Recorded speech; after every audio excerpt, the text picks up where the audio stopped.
Okay, let me quickly share my screen.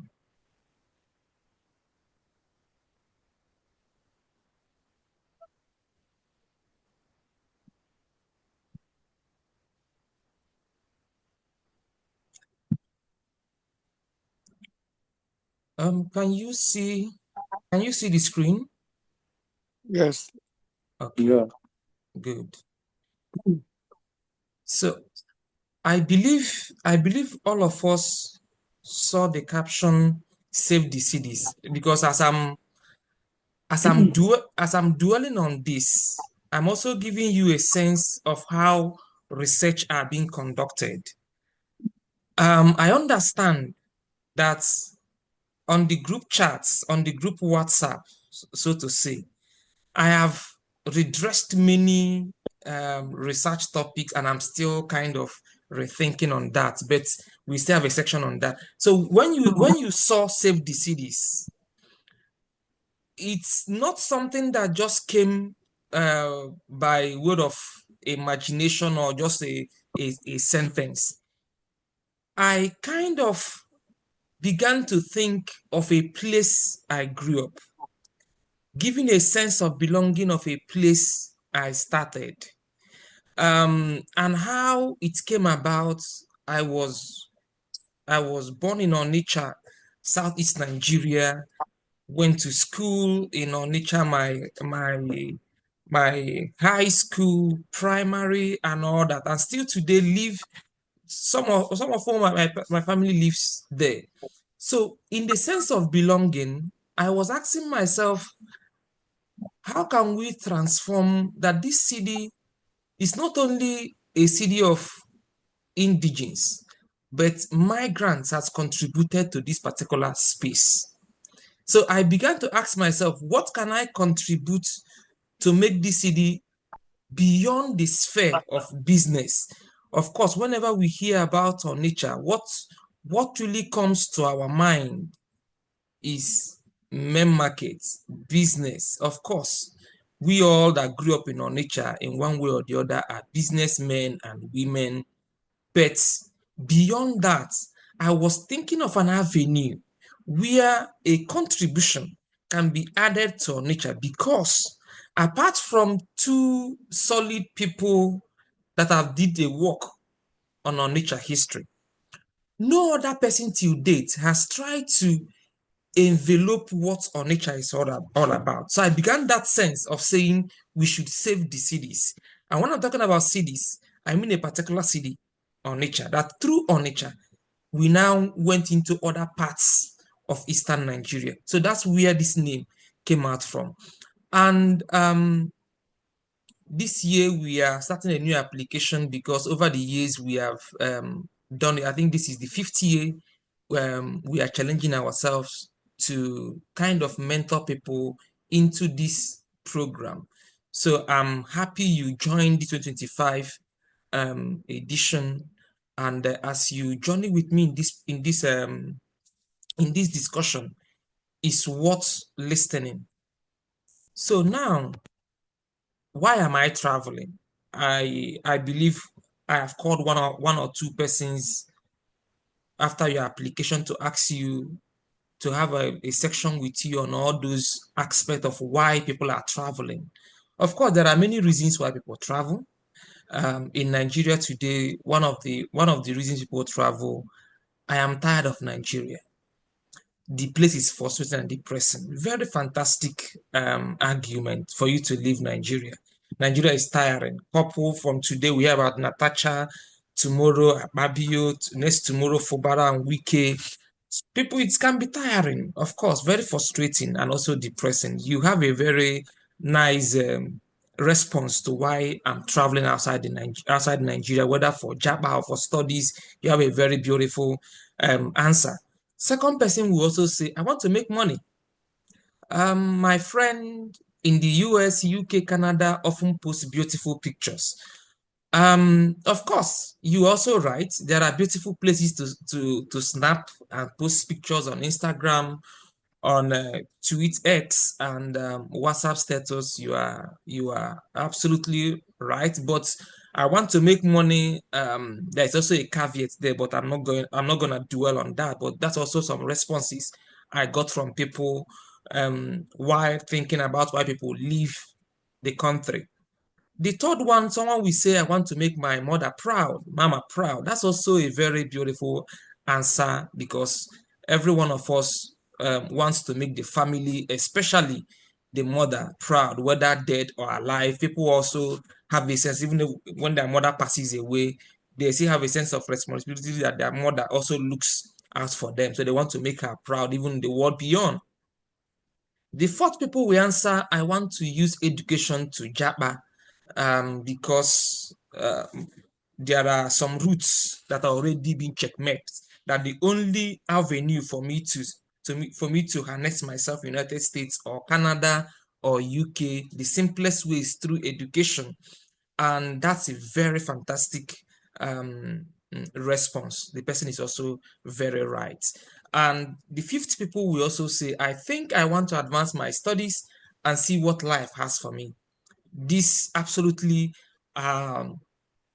very, very right. People can advance their studies in terms of after bachelor's degree, you want to acquire maybe master's or PhD, you want to leave the country and advance your degree. So all these answers and many more are some of the reasons people are leaving not only Nigeria, but also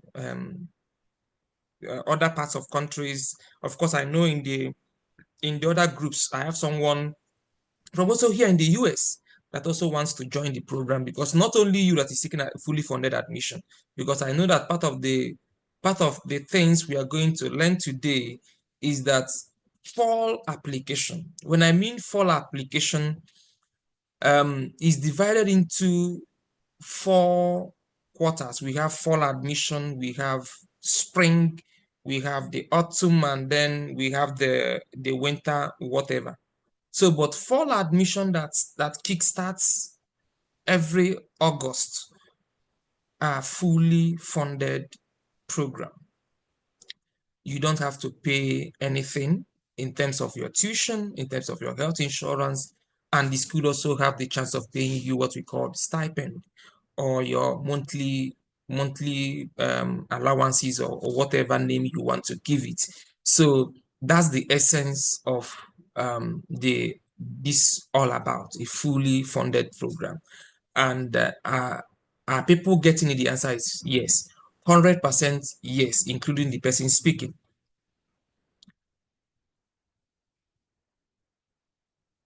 So I would like to start asking this question.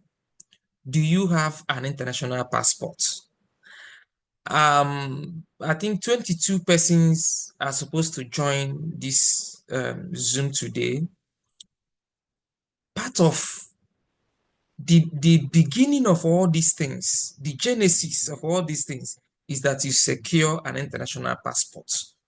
You cannot be talking about all those 5 answers that I just showed previously if you don't have an international passport.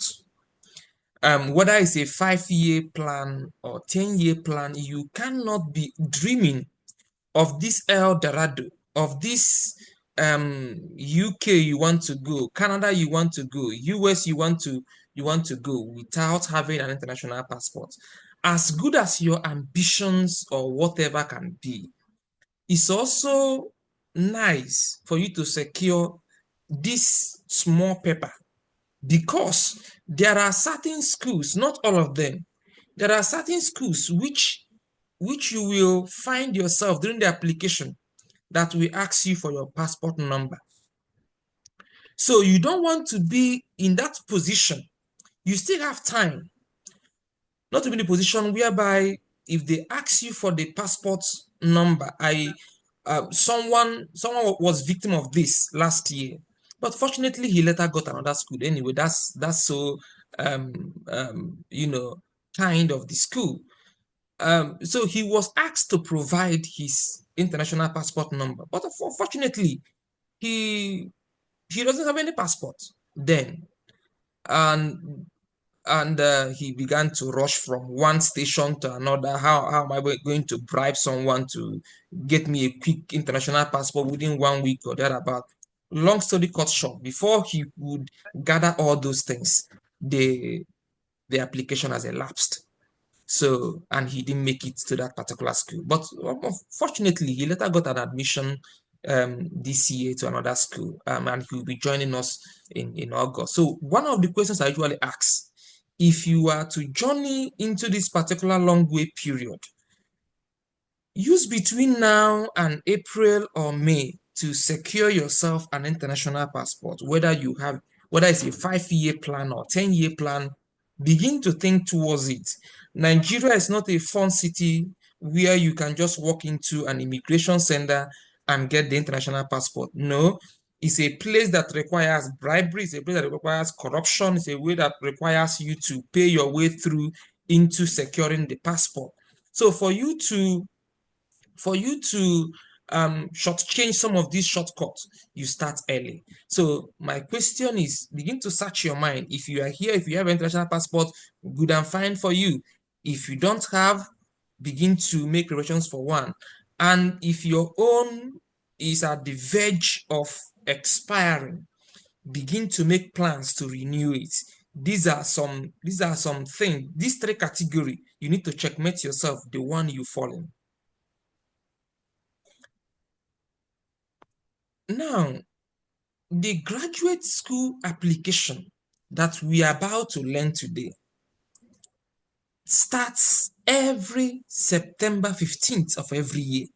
The fall application, the fully funded application, starts every September 15th of every year and ends either December 1, December 4th, December 15th, or January 15th. So within these 3 months or 4 months, as the case may be, you have the chance to have applied and submitted your application to any school of your choice. So part of the reasons why I and my mentor, Dr. Mrs. Obiani, really choose March and April to teach these certain things is to give you a chance of belonging. It's to give you a series of months for you to gather yourself together. You are not in a rush, you are not pressured, and you are not palpitating in anxiety. You're not anxious to finish the application. That's why you see us preparing since last year till March, so that by September you must have finished your research, writing sample, SOP, and other things that you are going to learn from me today. So after this March, your application will start September. And when it starts, do not rush to submit. Even if you have all the materials, go back, sensitize yourself very well, and look at the nitty-gritty of what you have written. Cross your T's and dot your I's appropriately before you submit. The submission on schools is either, some schools will tell you is December 1. We are going to see those schools. Some schools will say December 4th, giving specific time, and the timing is based on the country location. If someone is saying 5 p.m. EST time, it means that by 10 p.m. Nigerian time you have submitted.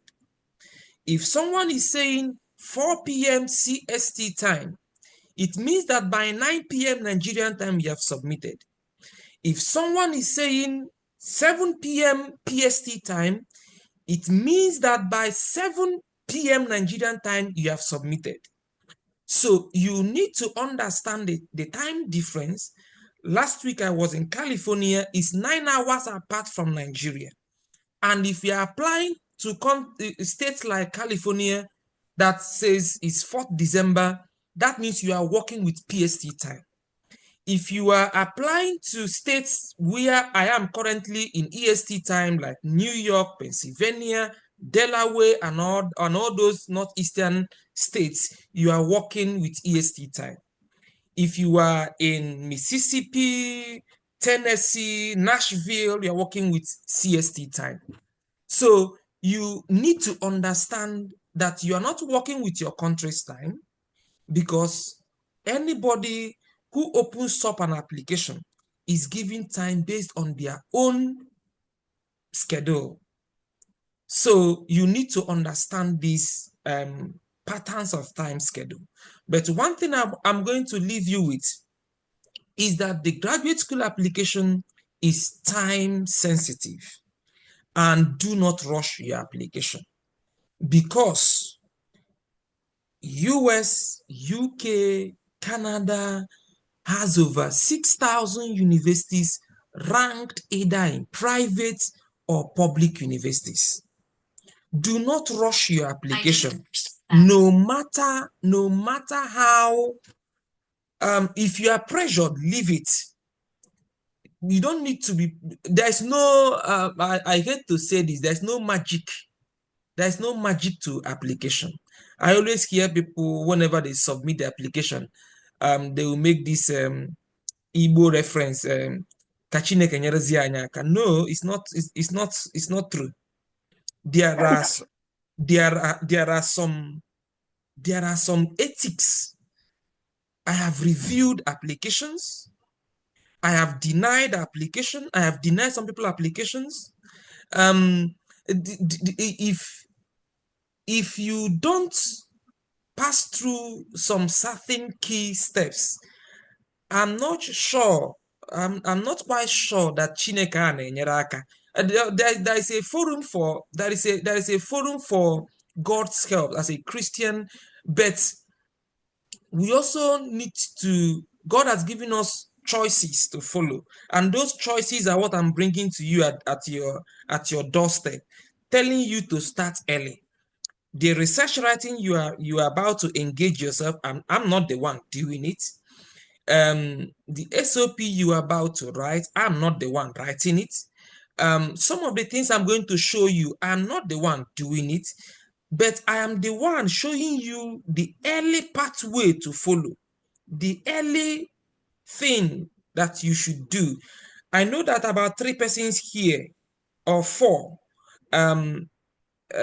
I think they are in my major group, where other academic staff are, and they have already understood the patterns of how I deal with things.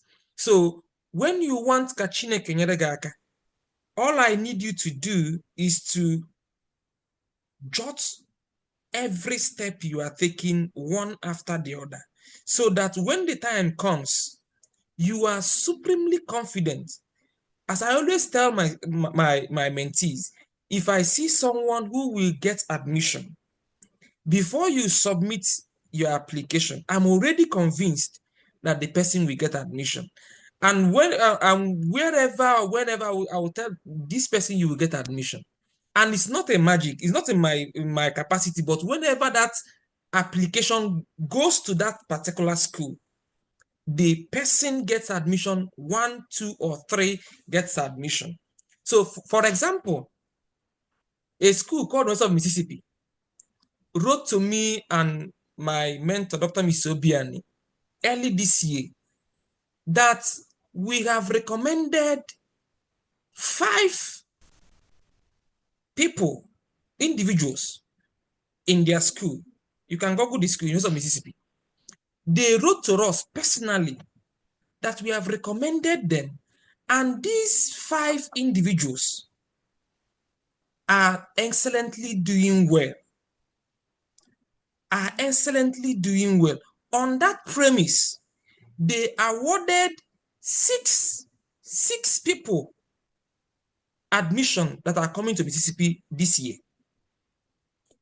Yes, they personally wrote to 2 of us. So what I'm trying to let you know is that there is no magic That's a fake, is fake. So you have to submit yourself with all sense of humility to some of the nitty-gritties. You know, when someone sends me a topic and I ask questions and say this is not a topic, why I write is not a topic. It's not that I can't tell you to continue. Moreover, I'm not the one writing the research for you. But is a part of my responsibility, not as your teacher, but as a person who has went through the furnace of academics to say, no, this topic cannot fly. Of course, I understand the limitations from Nigerian academic system. I'm also part of it. I was a staff of an institution for 5 years. So I understand the limitations we are facing, but even in that limitation, some of what that was there also kind of moved through some fire, paying some fees, trying to broaden ourselves even in that rotten academic system. So there is no room for excuses. That's why I love reading a particular book by Brain Tracy called No Excuses, so that you don't excuse yourself because you are in Nigeria, you will be limited with the research. No, even there, even there in Nigeria, people move beyond that. People move beyond the academic scope of their limitations, of their sphere. Because if we had limited ourselves in some of those things we saw, I'm not sure it could have been like this. So wherever you are, whether in Nigeria or thereabout, there are ways you can broaden that scope of yourself. So I want to establish that applications this year, as you are learning, will start September 15th. Just have that at the back of your mind that every school you click will start September 15th this year. Now, how do I apply? Um, I will give also, I will give us 3 minutes for us to think about what we just heard now, and then we move into the gist of the day. Just 3 minutes so that we stretch our hands, think about what are we gonna do in terms of this application. It's a very fun interaction. Feel free. It's a very feel free to call my attention. Just stretch yourself for 3 minutes and then we come and then start the very gist of the day.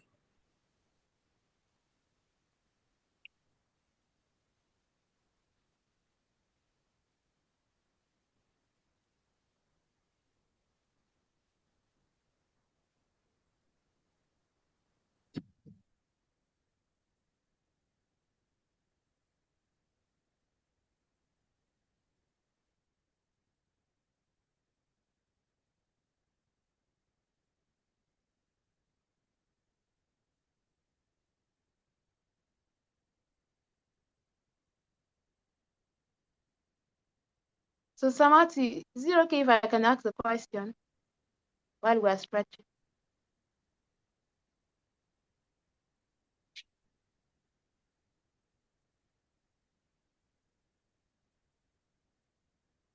Hello?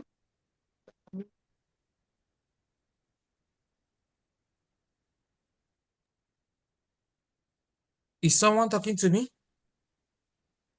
Yes, I was asking if I wanted to know if it's okay to ask a question, just a clarification.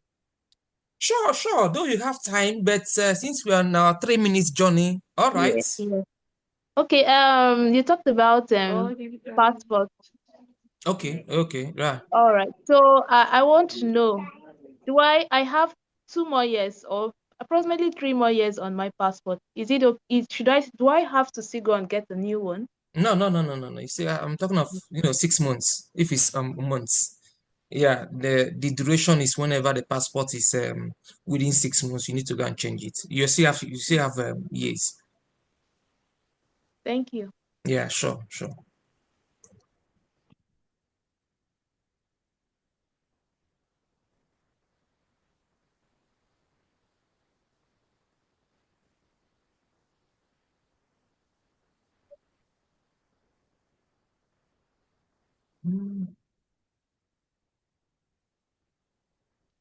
All right.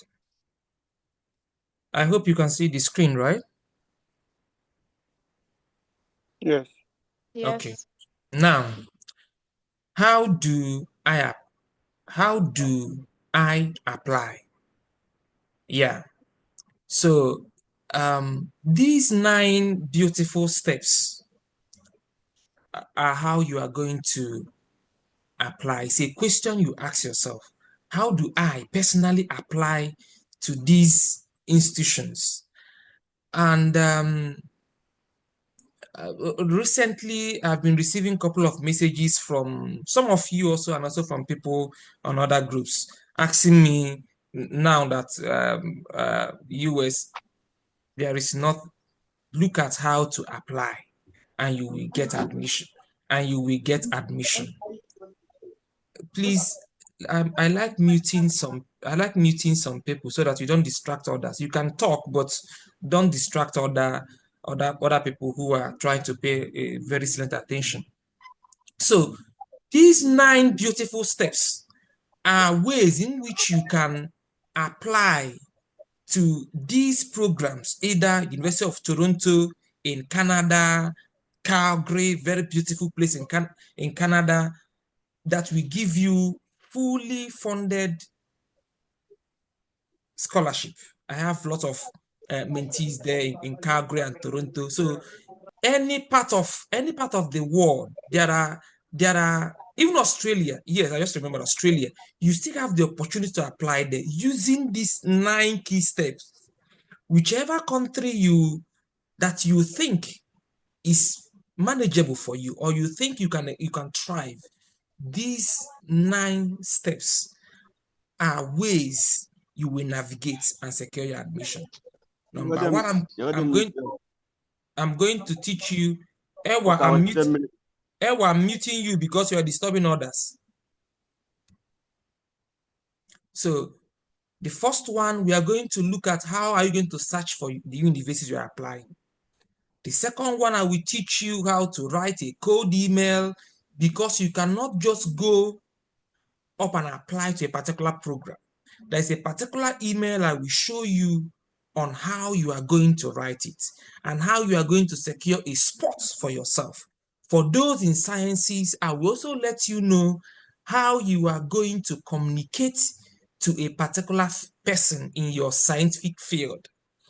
Then the third one, writing sample. As you are seeing right now, it's in red. Wearing red, that means it's a very sensitive issue. That's the research topics which I have been moderating. If you send to me, if it's not, I will tell you not a topic. Very sensitive. That's why it's wearing red, dripping blood. Then the fourth one is GRE scores. Fifth one is your transcripts.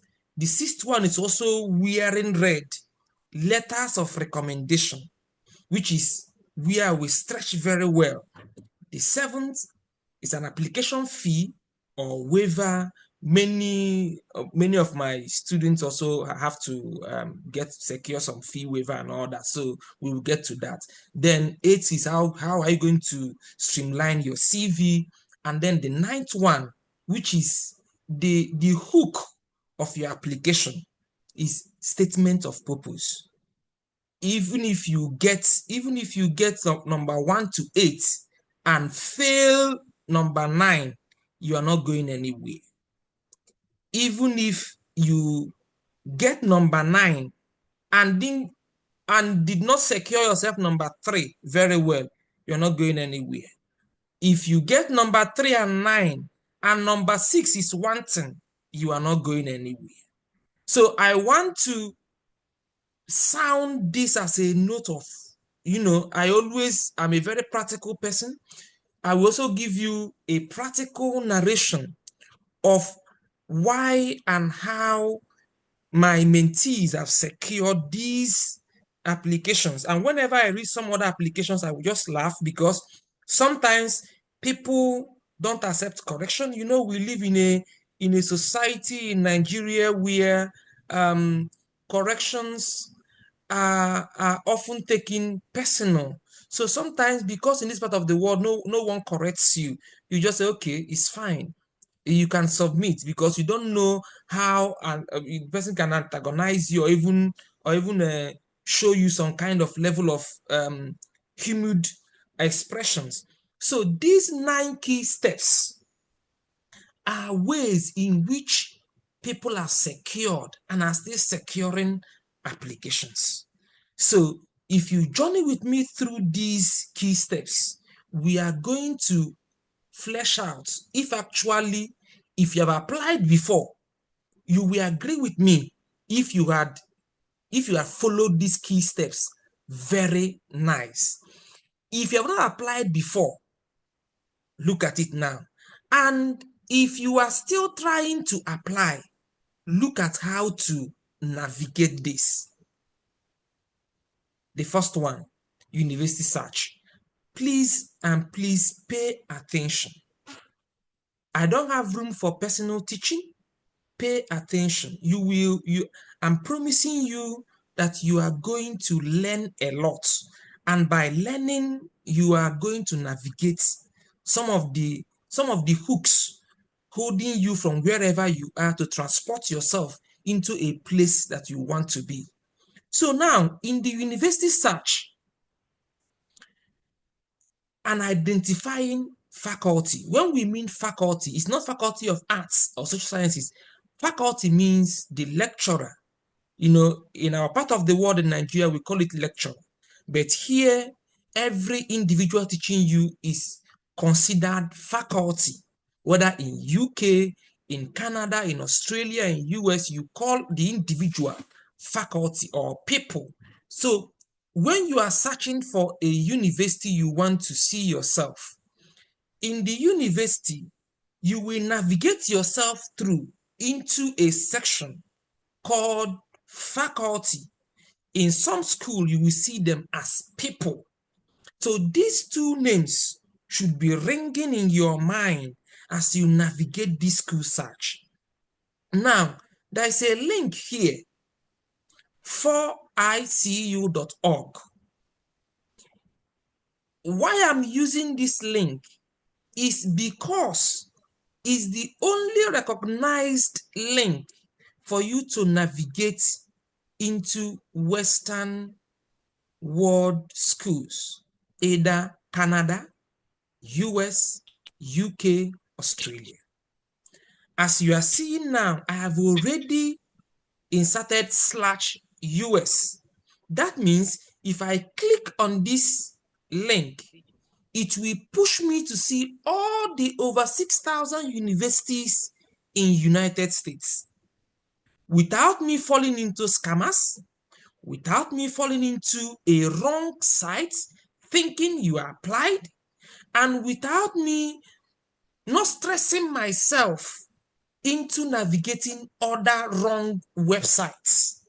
So I'm using United States as a kind of reference, as a kind of case for you to actually pull yourself through into that particular place.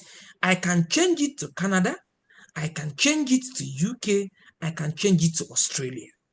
Or preferably, I can stop at 4icu.org and the system automatically gives me 4 countries or more than 4 countries that I will click, either Japan, Norway, Finland. I have someone this year going to Israel for a PhD fully funded program.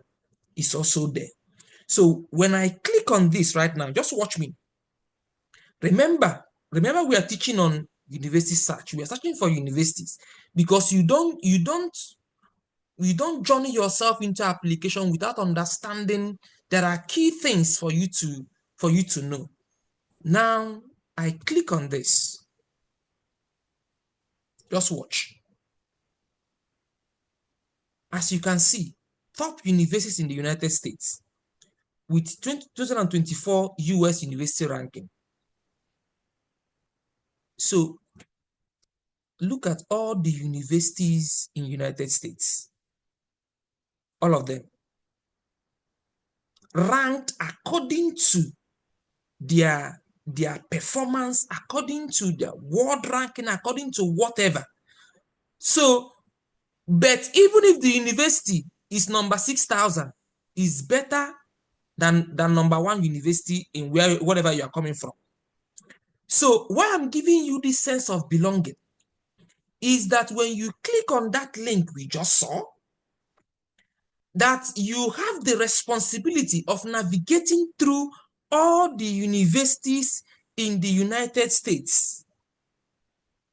And by clicking on that university, you will now navigate to see a particular department of your choice and look for a faculty of your choice. Let me just scan through. Okay, I will take one from history. I will take one from history. I will take one from social work, and I will take one from science, so that we have to keep to time also. Let me assume that someone like what's that his name? Chidera Madubeze is applying to Harvard. And I believe that Chidera Madubeze is a film historian, wants to do something on film. So what African film studies? So what Madubeze is trying to do is to navigate to secure a spot in Harvard. Now, Madubeze clicks on that link I just showed you guys, thinking of schools to apply, and maybe stumbled into, well, let's just pick a random university, Harvard University. Of course, there are a lot of universities, as we are seeing right now, over 6,000 of them. So Madubeze comes here and click on Harvard. Sorry. Harvard University.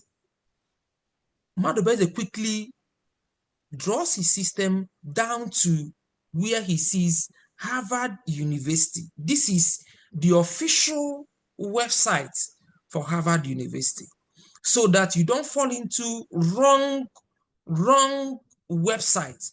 He clicks on Harvard University and automatically it launches him into Harvard University. This is Harvard University website. So Chidera quickly launched himself into this particular website, authentic website for Harvard University. And at the right-hand side of that university, Chidera sees what we call search. He can quickly click on this search and write Department of History. Department of History. Search. It gives him a lay down discussion about the department. For me, for him not to jump to the faculty as we discussed, Chidera can quickly say, let me just navigate and see how the department looks like. He can quickly click number 1, History Department. It launched him again into Harvard History Department. He's not stressing himself navigating, where can I see history department? I'm a social worker. I'm applying to sociology. I'm applying to vet medicine. I'm applying to social work. I'm doing this. It's taking you directly to that university. And as you can see at the table bar, you're already seeing people, as I mentioned, that in some school they will call it people. In some school they will call it faculty. Already you are seeing that at the glimpse of the website, you are seeing courses, people, news and event, and all that. Chidera tries to scan and skim or whatever he wants to do on the website, trying to navigate the graduate program, reading through graduate program, getting a sense of belonging about the university. And he says, okay, I think I'm liking Harvard University history. The next thing Chidera will do is to click on the people, to really ask himself a question. This particular African history I want to engage myself in, is there any faculty, or let me use Nigerian term, is there any lecturer that its principle abides with African history? that if Chidera found one thing that nobody in this department is doing something on African history, it's advisable not for him to apply to Harvard. Because even if he applies to Harvard, he will not secure the admission. So the first thing Chidera does, the first thing Winifred does, the first thing Lawrence does, the first thing Anierobi does, the first thing Chibike does is for you to go into that program. You see where those topics changing comes in. You see where all those things comes in. So that when you get an acceptance letter, you know that you are qualified. You are already qualified to be in this program because the authenticity of the people you are seeing there matches your interest. Now, Chidera clicks on the paper.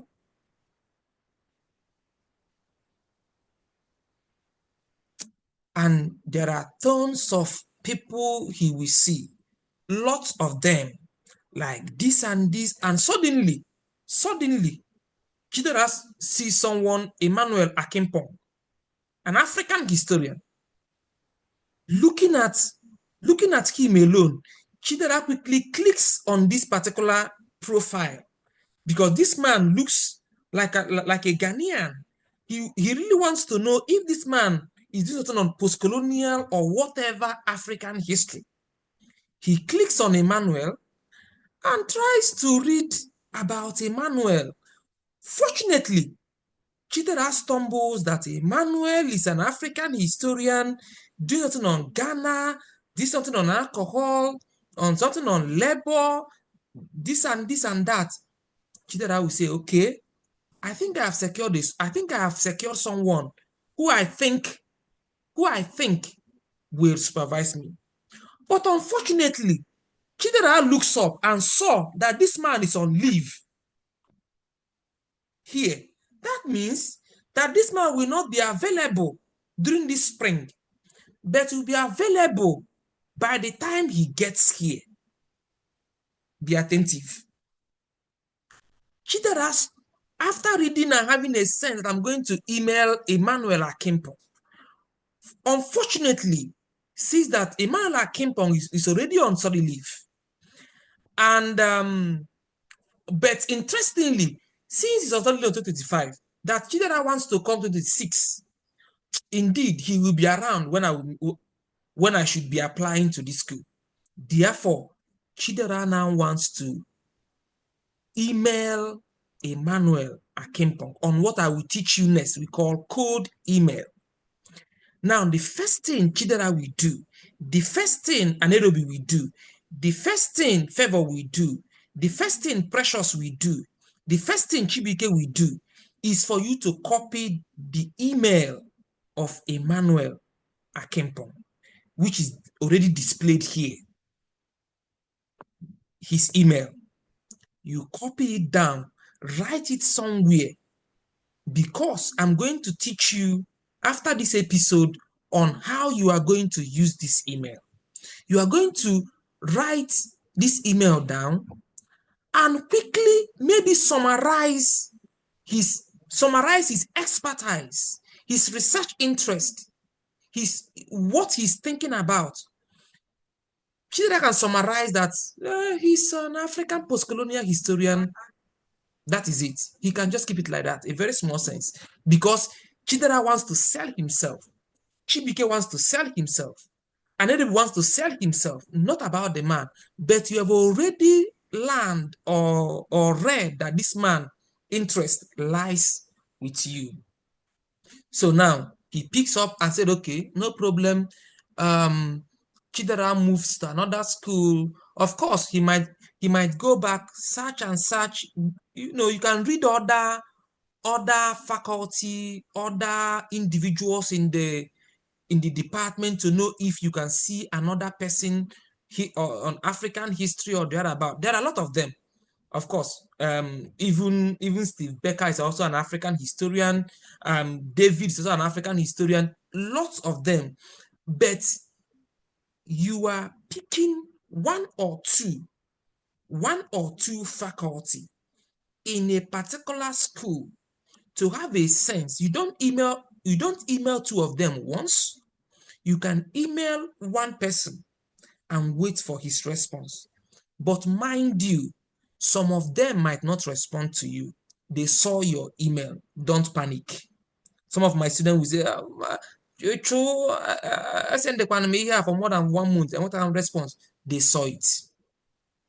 They saw you have the ability to send a reminder, it's fine. If you don't send a reminder, it's fine. They saw the code email and they are now waiting for your actual application. Some of them will schedule a Zoom with you. So what I'm giving you a sense of belonging, that the first thing you will do is to copy out the email. You have already seen a faculty that beautifies what you want to look at, a faculty that thinks in line of the way you are thinking about, a faculty that have a sense of what you think you are doing. Chidera can also move from history to a program we call African American program, because in that same department, Chidera will also see some of other historians embedded in that faculty, in that discipline. So in as much as he's seeing someone in history, he can also see someone from African American program, also someone from film department, that will make up his statement of purpose. We are coming to that place. I don't want you to have all these jargons flying. I want to take it one after the other. That as Chidera is navigating from history to African American program department to film studies, for example, Precious, who is also interested in media studies, can secure a spot in Africana program. Also look at someone from film studies, also look at someone from sociology. All those things that Precious is navigating will make up Precious statement of purpose. I'm coming to that space, but I'm going just giving you a sense of belonging, how you are going to navigate this particular thing to give you a sense of belonging. Now, you have copied the email, you have copied everything, that's fine. You now go back. Let me start there. Oh my God, where am I? Okay.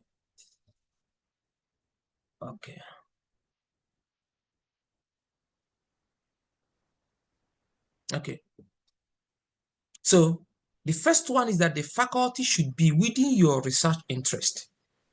The second one is to identify your department. Identify you are in social work. Identify you are in vet medicine. Identify that you are in sociology. Identify that you are in media studies. But don't limit yourself, because we live in a liberal society. A historian can also be found in another department. So when all these things are found wanting, you stick on history department, you stick on social work, you stick on sociology, like Precious going on sociology department. You stick on sociology. Lawrence, you stick on social work, on sociology, depending on the area of the faculty you saw yourself or seems aligning to what you want to really study. Before I move, I don't know, maybe I should just take 2 questions from this. If you have any 2 questions, but we have a section of Q&A. I'm willing to take 2 questions now so that we can journey to code email if you have any.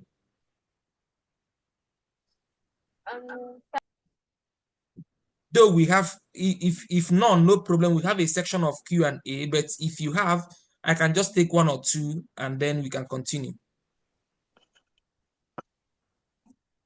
Yeah, good evening, Mr. Matthias and everybody on the call. Yeah.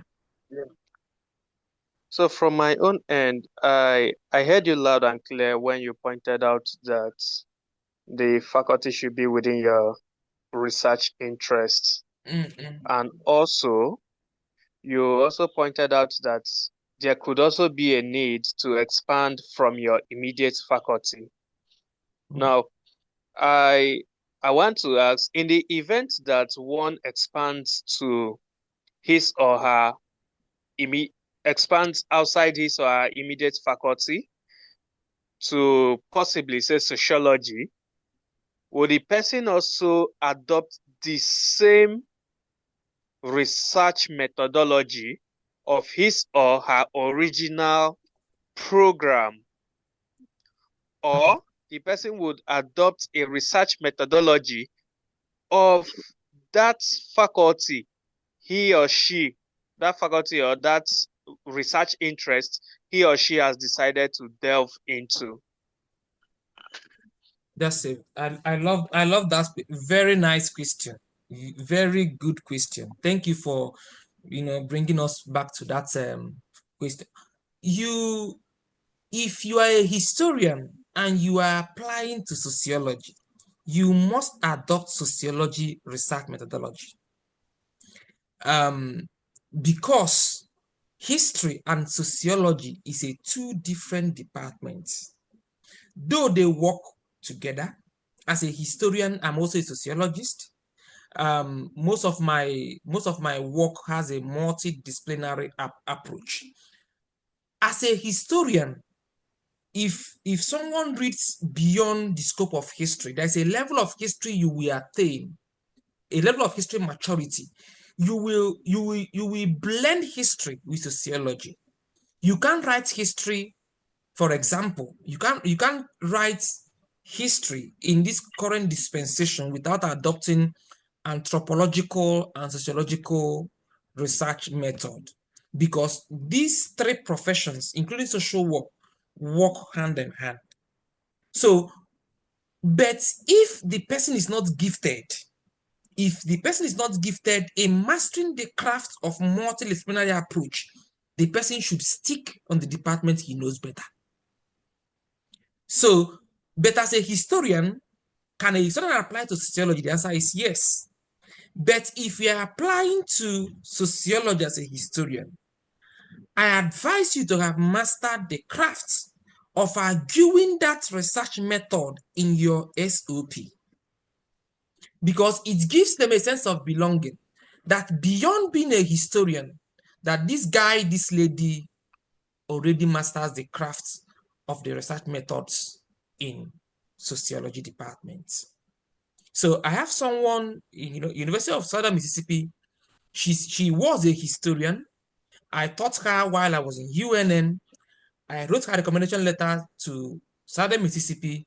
She secured an admission fully funded with her husband and kids in Southern Mississippi. After 1 year, she called me and said, I think I'm going to change to social work. I said, beautiful. Let me see what you are writing. We discussed, we sat, and she is currently in social work. So your question is very, very nice. Of course, you can do that, but you have to flesh it out on your segment of purpose. Thank you.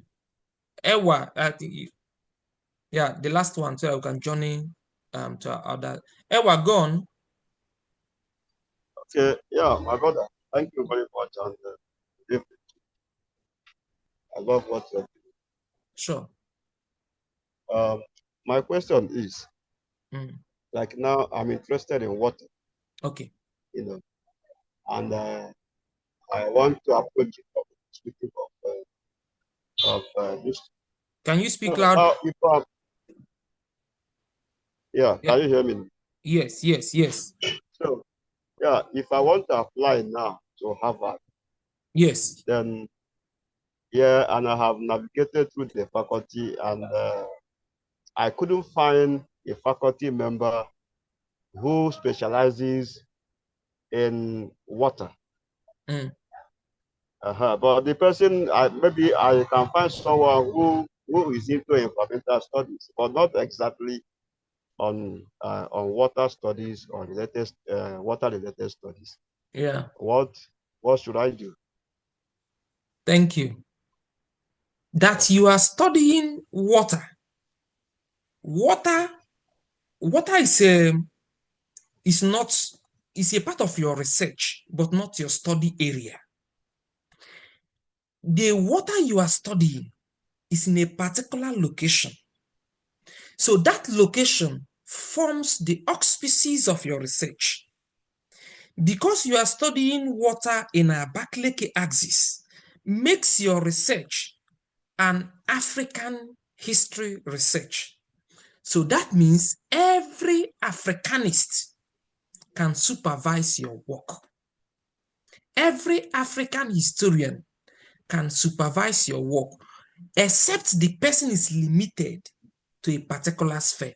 Now, where will you come in as a person writing that convincing thoughts? That as Ewa is writing about water, your water should not be limited to the particular area you are studying. In today's dispensation, water can simply be regarded as peopling the infrastructure. Water is an infrastructure. So if you are not arguing that the water you are studying in a particular location in Nigeria is about infrastructure, because when you talk about water, you are shifting it from the concept of not being an infrastructure. Currently, you cannot argue about water without regarding water as peopling. What I mean, people with ing. Another name for water.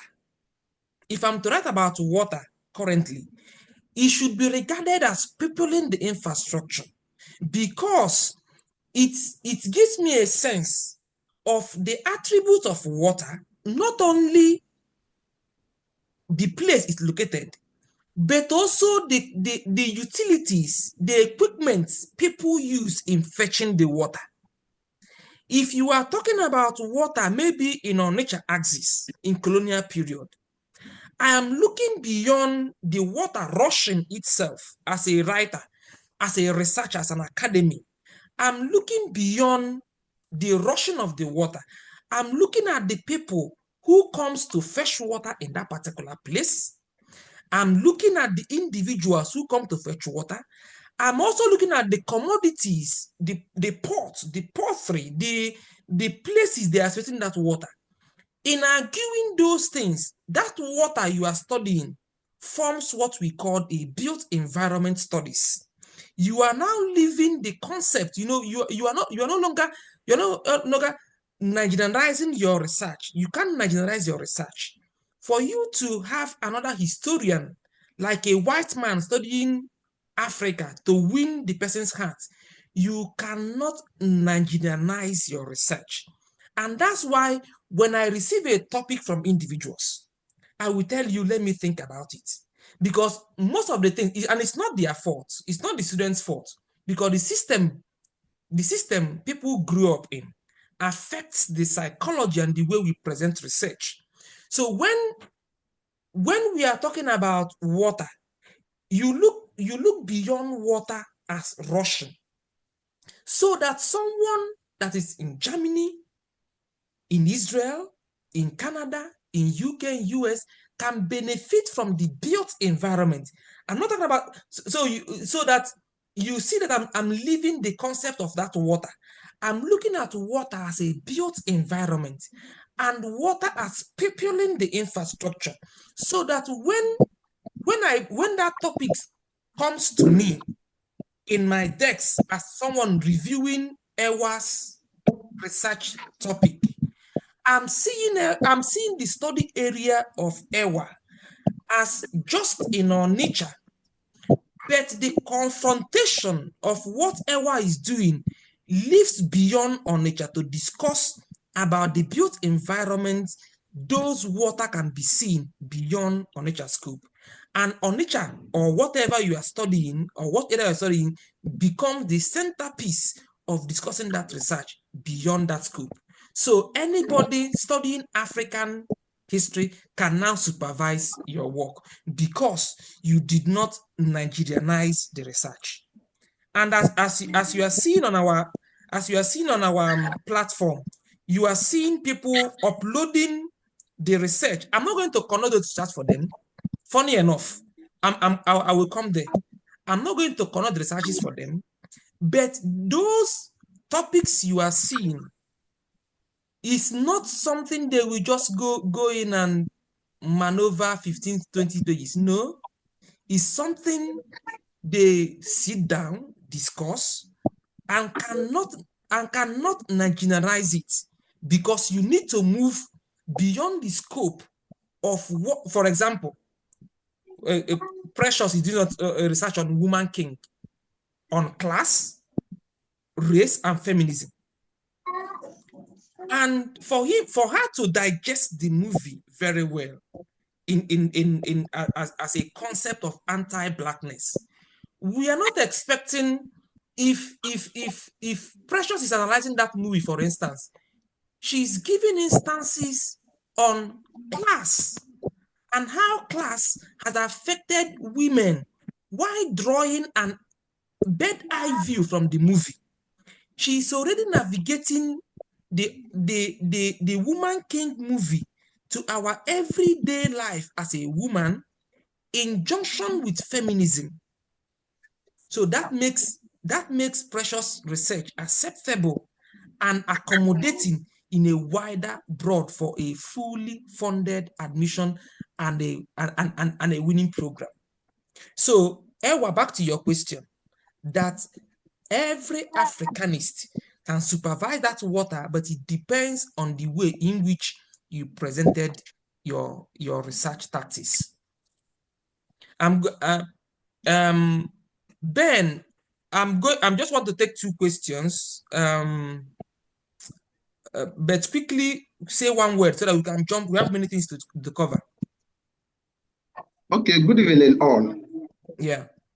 There is always a problem because the way we adapt our area of studies here, usually not the same way they adapt it in their own concepts. Like myself, I'm studying peace and conflict studies in University of Nigeria. So, but you may not find peace and conflict studies in those. It may be in another. Maybe the term they are using is different from how we adapt it here.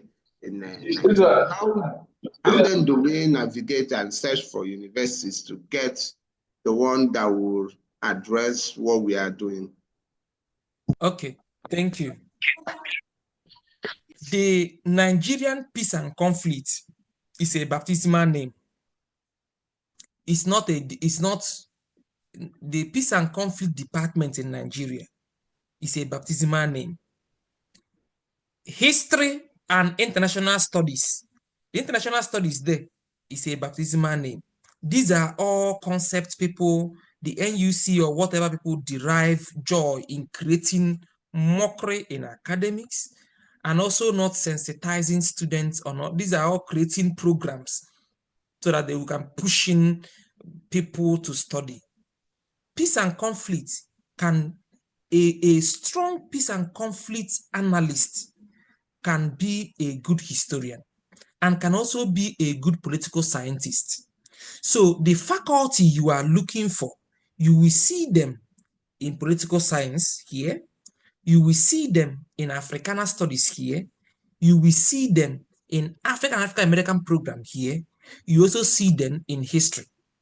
If you Google a university like University of Wine University, in history department, you will see that under the history department, there are faculties, about 6 of them, studying international politics.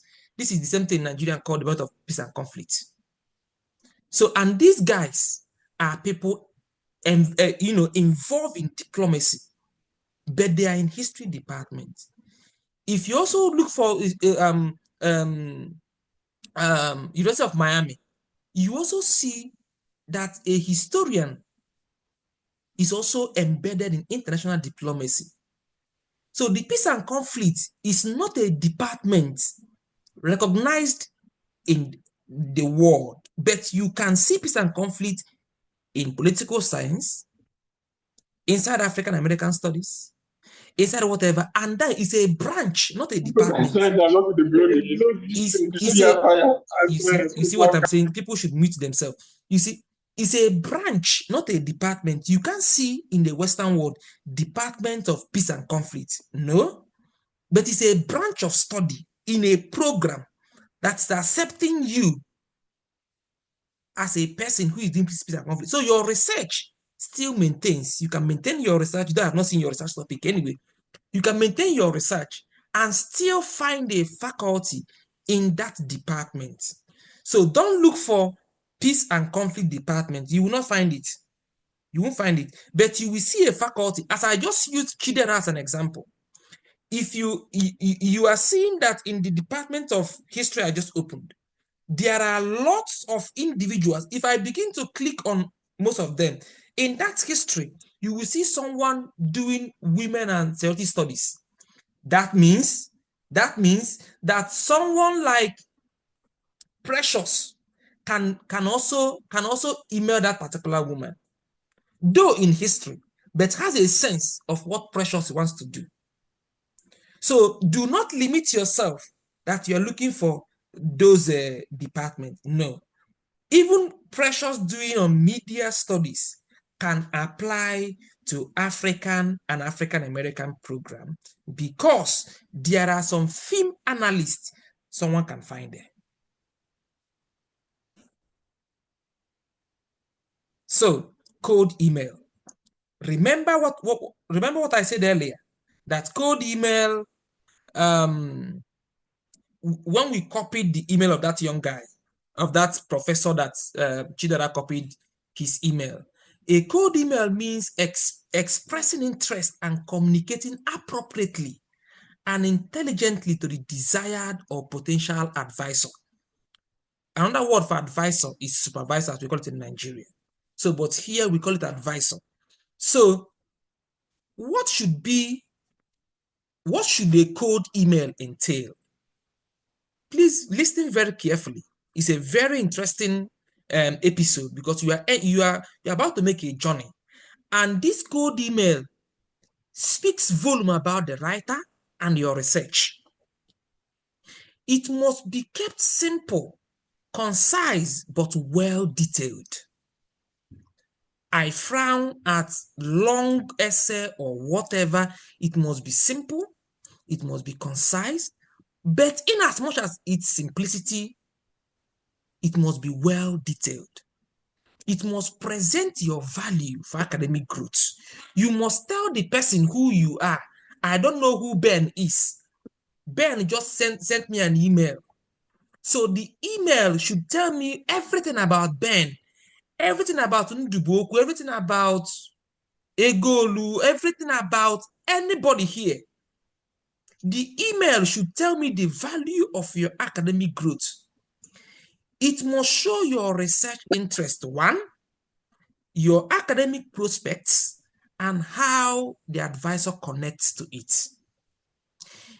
Even if Chidera copies that email, and while sending the email is not connecting the African history or what Emmanuel Akimpong we just saw now is doing, connecting his field, is unfortunately he won't get admission. Why I'm saying this is that you have to, so that there's no shortcut to all these things. There are key things. That's why you are starting early, so that when sending the email, there's a conversation. There's a conversation going on, so that when the email drops in my table, there are key ways I will look at it and say, oh, I think this guy really looked at my profile very well, and the research interest matches with mine. Now, there's a caveat there. There's a caveat. Sometimes, because Chidera loves Harvard, and Emmanuel Akinpong doesn't even have anything to do with film. There is what I call creativity. That every writer, every academia, every person who has grown up to have a degree must have a sense of creativity. There is this creative nature of thing that there's a hook that someone is expecting that Chidera will bring in that email to make that professor look as if he's doing that particular thing that Chidera wants to do. And that's where creativity comes in. Sometimes when we're in primary school, they will tell us, as you are traveling to Christmas, tell us how you are going to spend your Christmas. A composition. You have not gone to Christmas, you are still in the school. But already, the teacher is telling you to compose something. A composition. A composition is a creative language. Just like I believe all of us have read Things Fall Apart. The way Chinua Achebe was describing Umuofia. And talking about the place is Ogidi. But he doesn't want to mention the name Ogidi. But he is using Umuofia to describe how they cherish Python, how they do this, how he came out. He was describing everything, but never mentioned Ogidi. If you are calling it Ogidi, you're on your own. But for him, it's Umuofia that is mentioned. The Okonkwo is also a particular person in a particular village in Eastern Nigeria. But if you mention the guy's name, now for him, the name he mentioned was Okonkwo. And that's how the creative concept won many things. So as we are writing, even in sociology, few months ago, I did something on sociology publication, City of Boys, is kind of interaction. There's a creative mindset. So the last one is that it must show the research you are thinking of doing. These are things that should be embedded in the cold email. If these 4 things are wanting in the cold email, there is a question mark in your application already. Whether you are in science, social sciences, arts, if your cold email, the first thing before your application starts in September, that I'm expecting everybody here that by end of May and beginning of June, mark the 2 dates, May and beginning of June, you must have sent cold emails to your potential advisors. A carved cold email, a well-written cold email, and sent to your advisors. Wait for their response. Some of them will respond, telling you, it's not my interest. Good and fine. You face another person. Some can say, oh, can we have a Zoom? That thing initiates either a response, go ahead, a no, not in my area. Third is also a Zoom interaction. So these are the 3 things you can see while doing the cold emailing. So we will the practical aspect of cold email, I will show it to you. It will be displayed via the part B of this section. So let's just journey. I will bring the cold email, the practical aspect of one my students, the one they wrote and all that. So let's keep moving till we get to the end of the discussion, and then I'll bring up the practical sense of how an example of a cold email. And let me just say beforehand, I will say it again before the end of this then, do not generalize your cold email. All this copy and paste of a thing, there is no room for that. I am sure that for someone to have graduated, there is a level of writing the person have mastered. If you are generalizing something, you are also giving yourself a red flag. This is not a place you maneuver yourself or thereabouts. there are key things you need to learn. If you can pen these 4 issues down, these 4 details down, there is nothing hard on that. So don't generalize your cold email. Don't think that this person wrote well, let me copy his pattern, copy or go to ChatGPT or whatever. As good as all those AI are, let it come naturally from you. Even the last time when we spoke last 2 weeks, I was telling you about a natural way of research.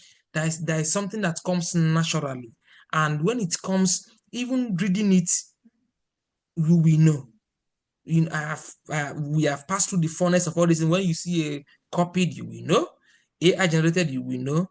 Something that comes naturally, you will also know. So this cold email is the first attempt of you as a person to the person you think of working with. Lawrence, I'm not sure I'm going to take a question right now because of time. I think during the Q&A we can just pen down your question and then we'll come back to your question.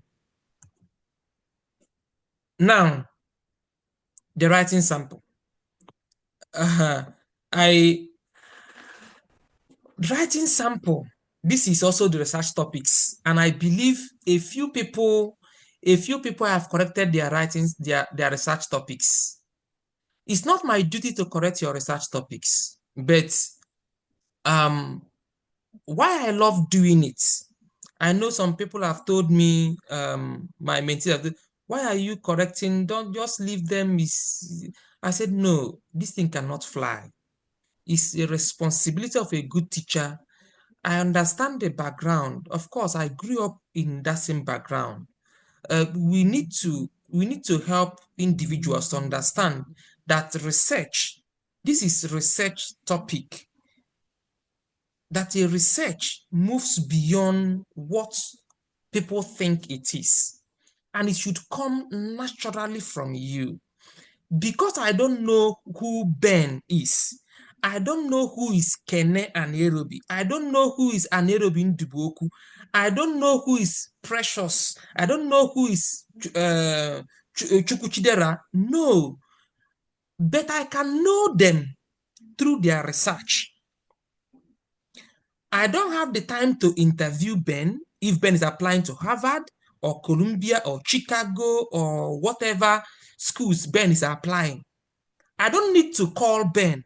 I don't need to speak with Ben, but I can know Ben through the research Ben submitted during the application.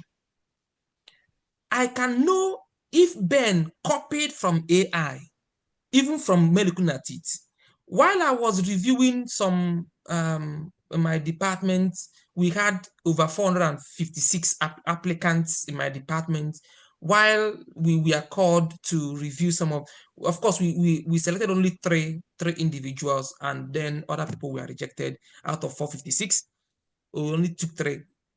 If you see a AI generated paper, for some of us, it's already there. It's not even the first, just the first sentence is already, you say, you just keep it by the side. And let me say that nobody takes time to read after first 2 sentences. If it's wrong, it's wrong.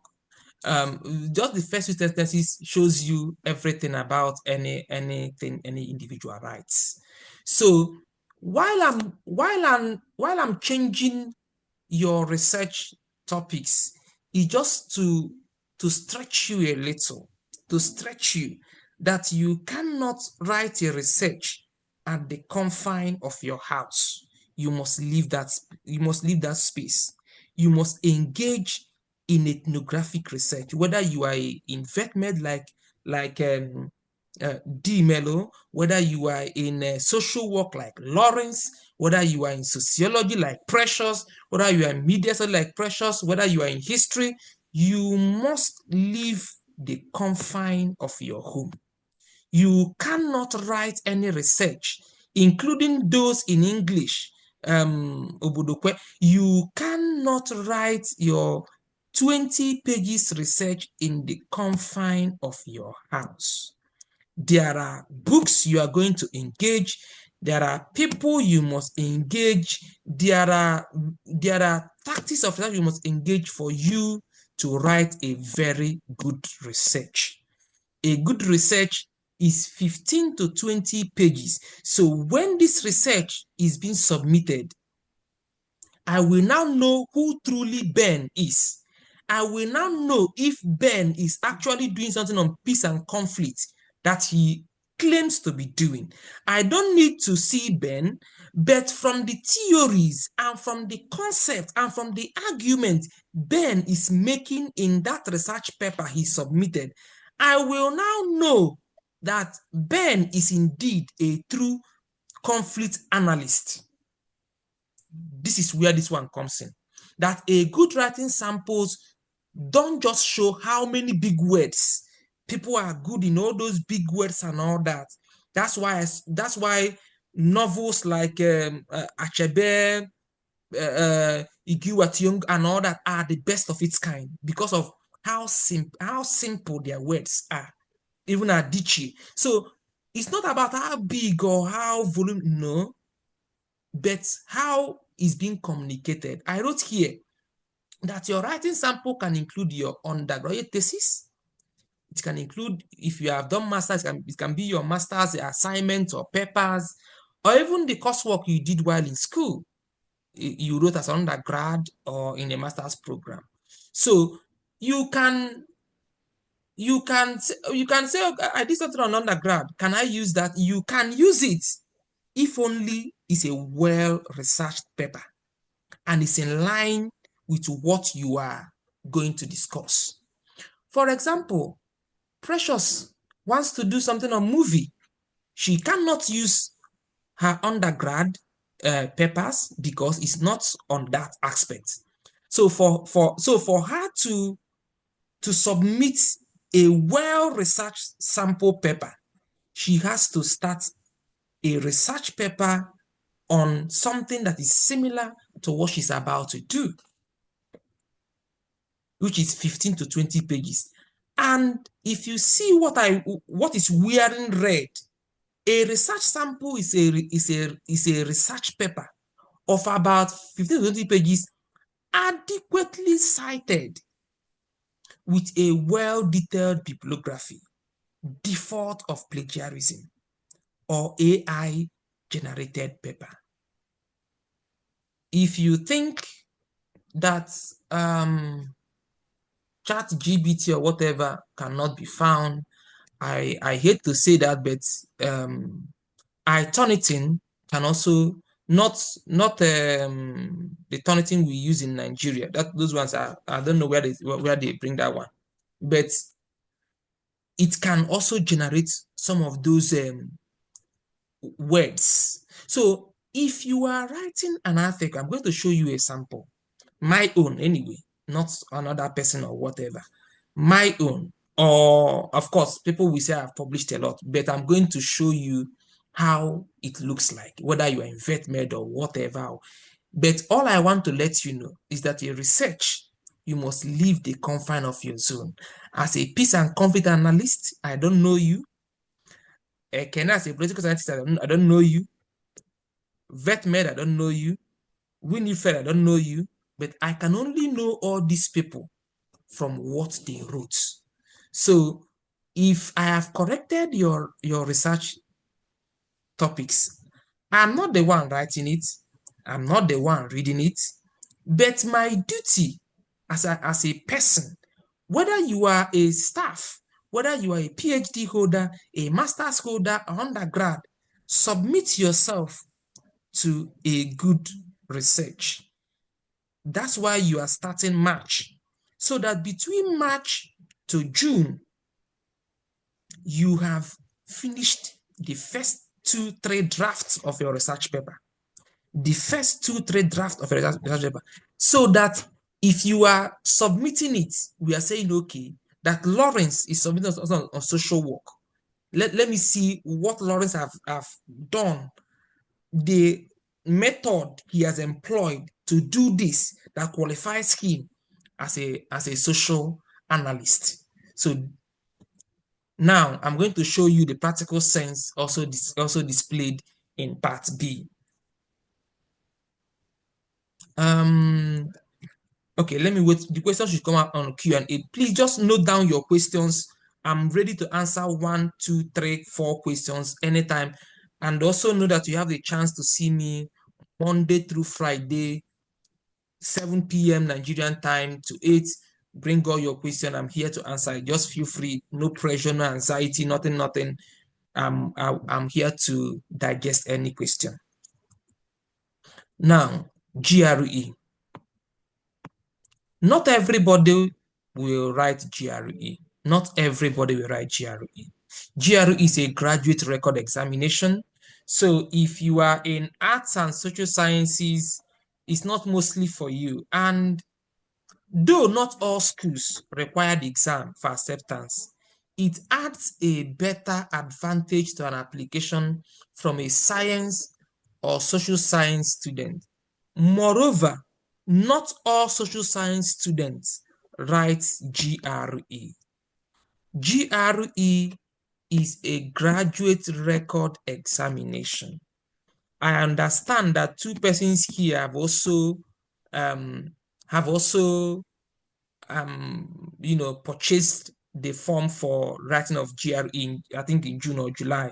Fine and good, because I told them that for you, automatically, for you to go for this science field, go and write GRE. I told them, and I believe both of them, of course, they told me that they have also that they have registered for the examination. So if you are in science-related field, though not all school, they will just write it.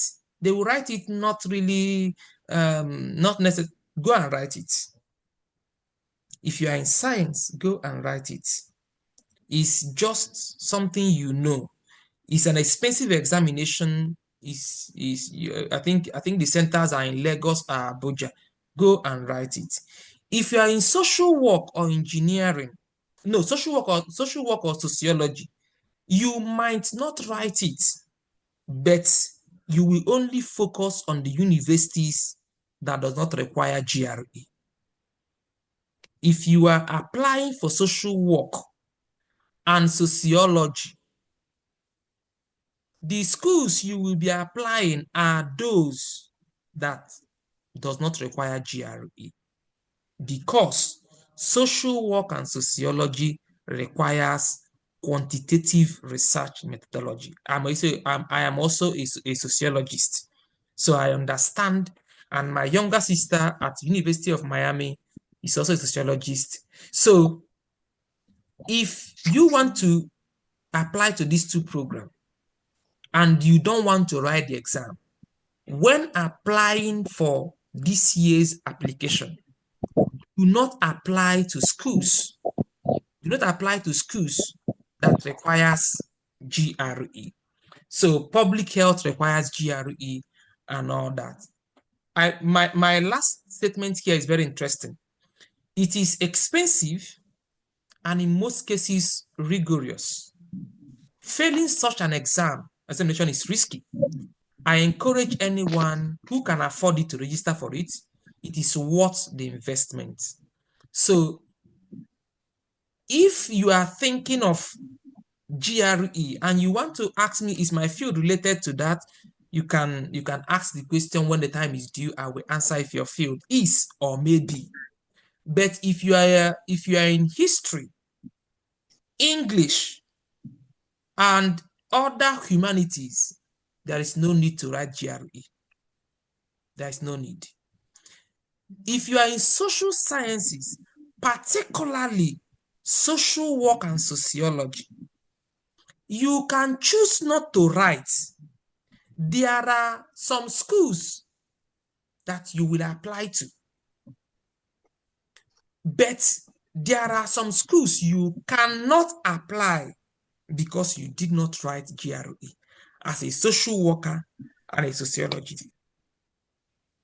I have someone coming this year, University of Kentucky. She did not write GRE and she's going for social work. I have someone also in University of Florida, sociology department, coming this year, no GRE. But I have someone who failed Princeton, Penn, and Brown because of GRE in sociology. But they later got another offer in other schools.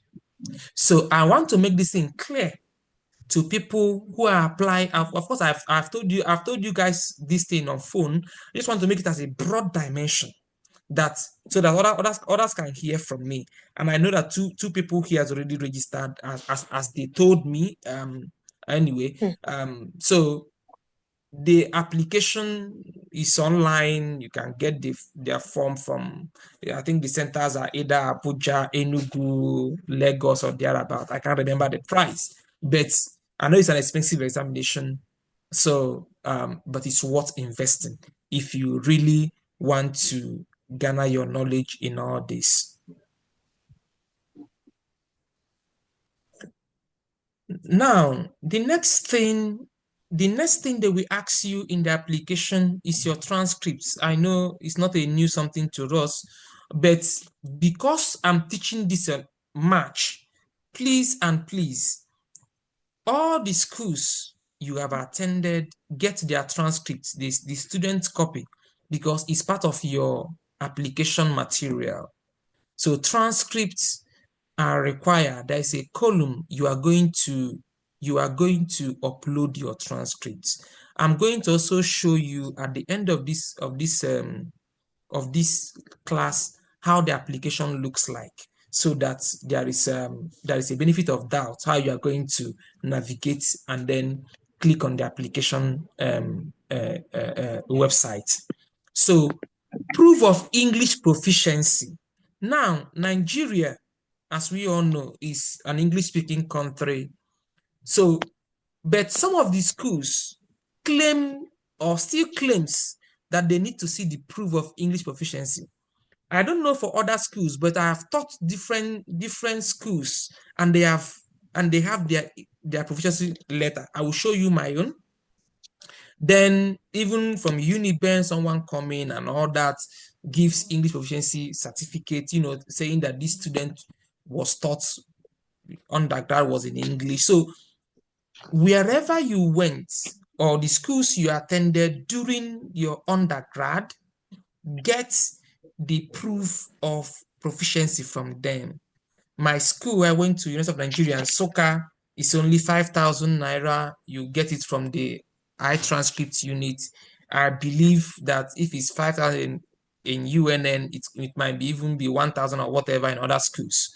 So it's a very easy something to apply. You just apply and get your English proficiency letter, just to say that I certify that Matthias Chukwudi Isiani with reg number this and this went to department of this and this in Nsukka, and we are acknowledging that the medium of instruction was English.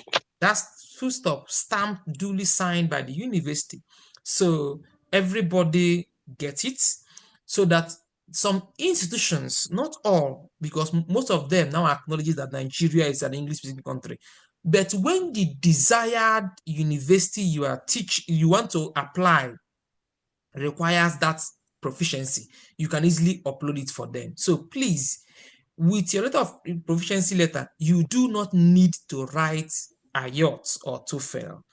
That's, you see it in we are in red. So some people have been asking me, should I write IELTS or should I write TOEFL? If you are with your English proficiency letter as an undergrad who went to Nigerian university, you don't need to write all these examinations.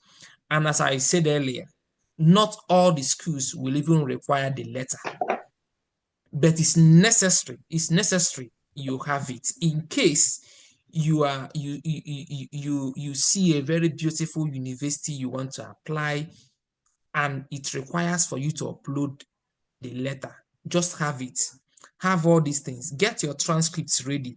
If you are applying for masters, get your BA transcript ready.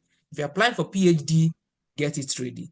In US and in UK, as an undergrad, you can still apply for PhD with your undergraduate transcripts.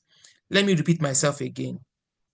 As an undergraduate with your transcripts, you can apply for a PhD program in United States and Canada.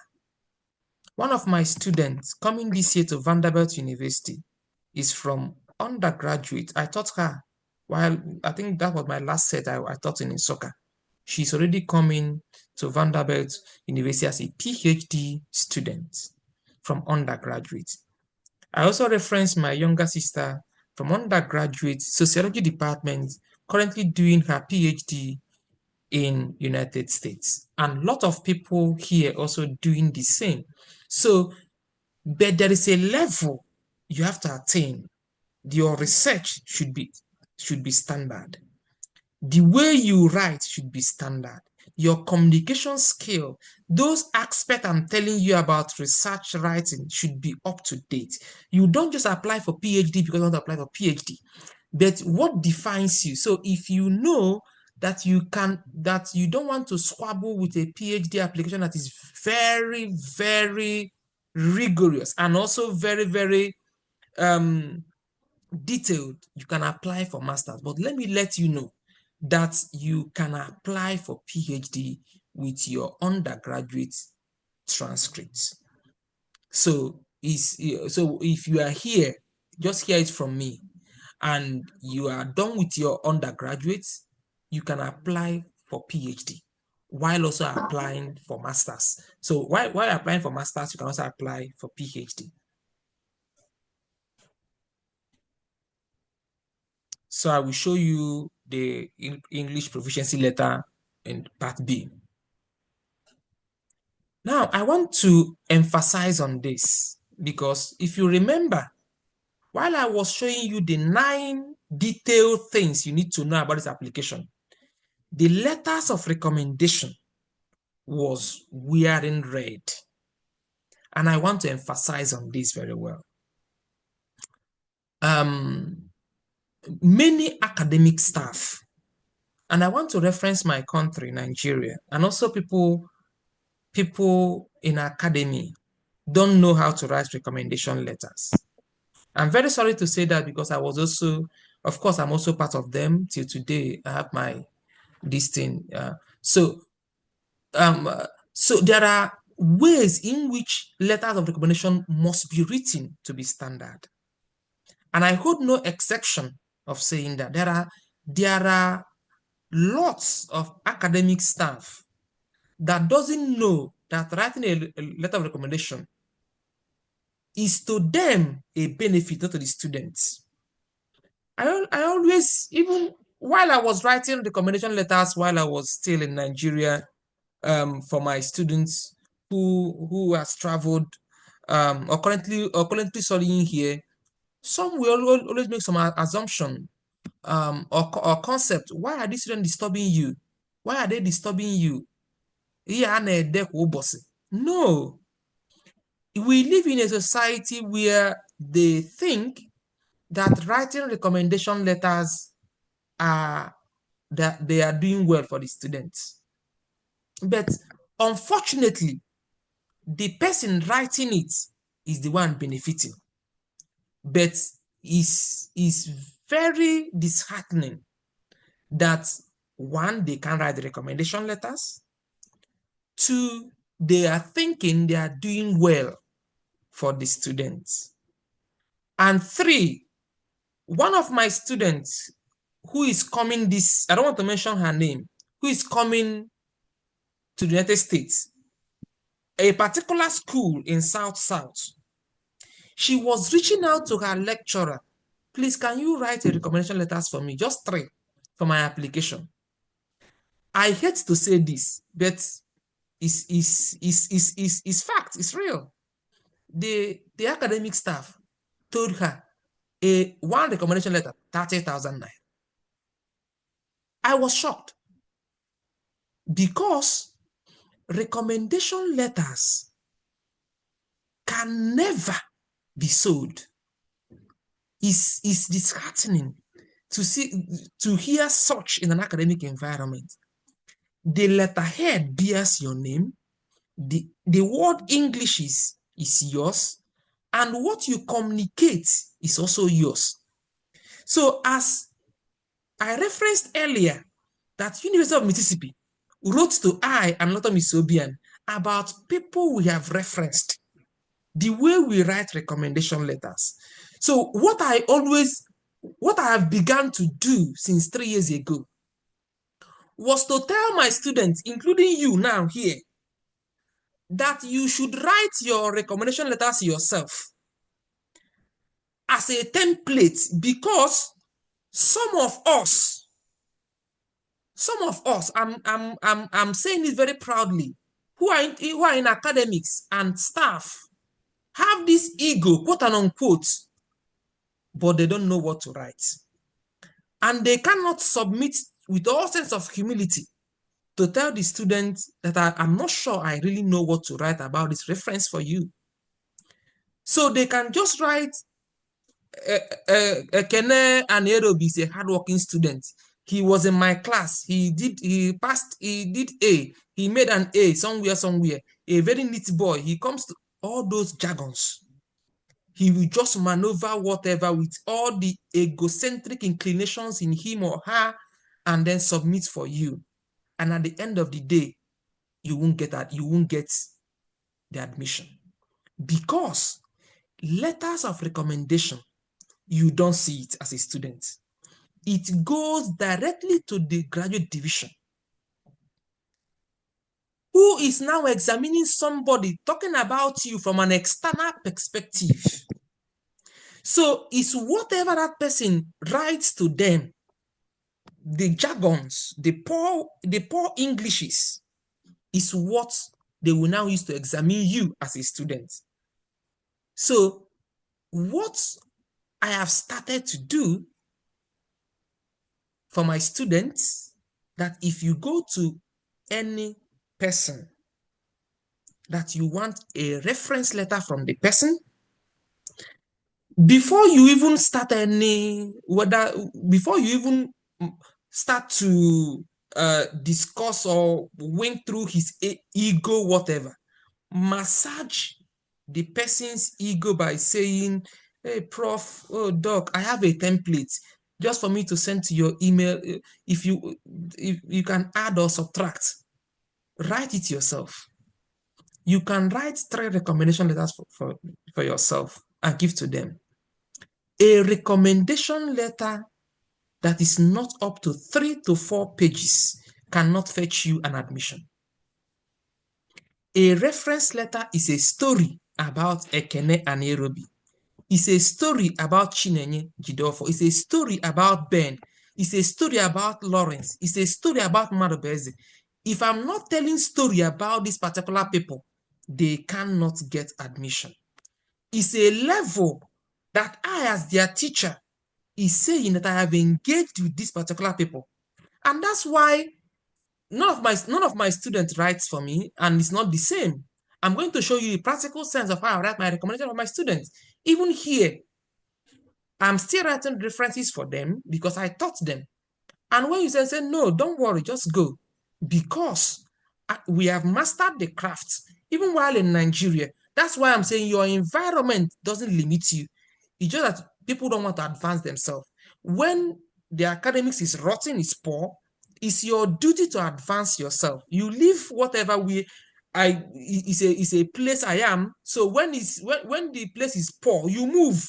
You don't want to stay and say this university is very poor. We don't learn this department. You don't do this. No, nobody cares about that.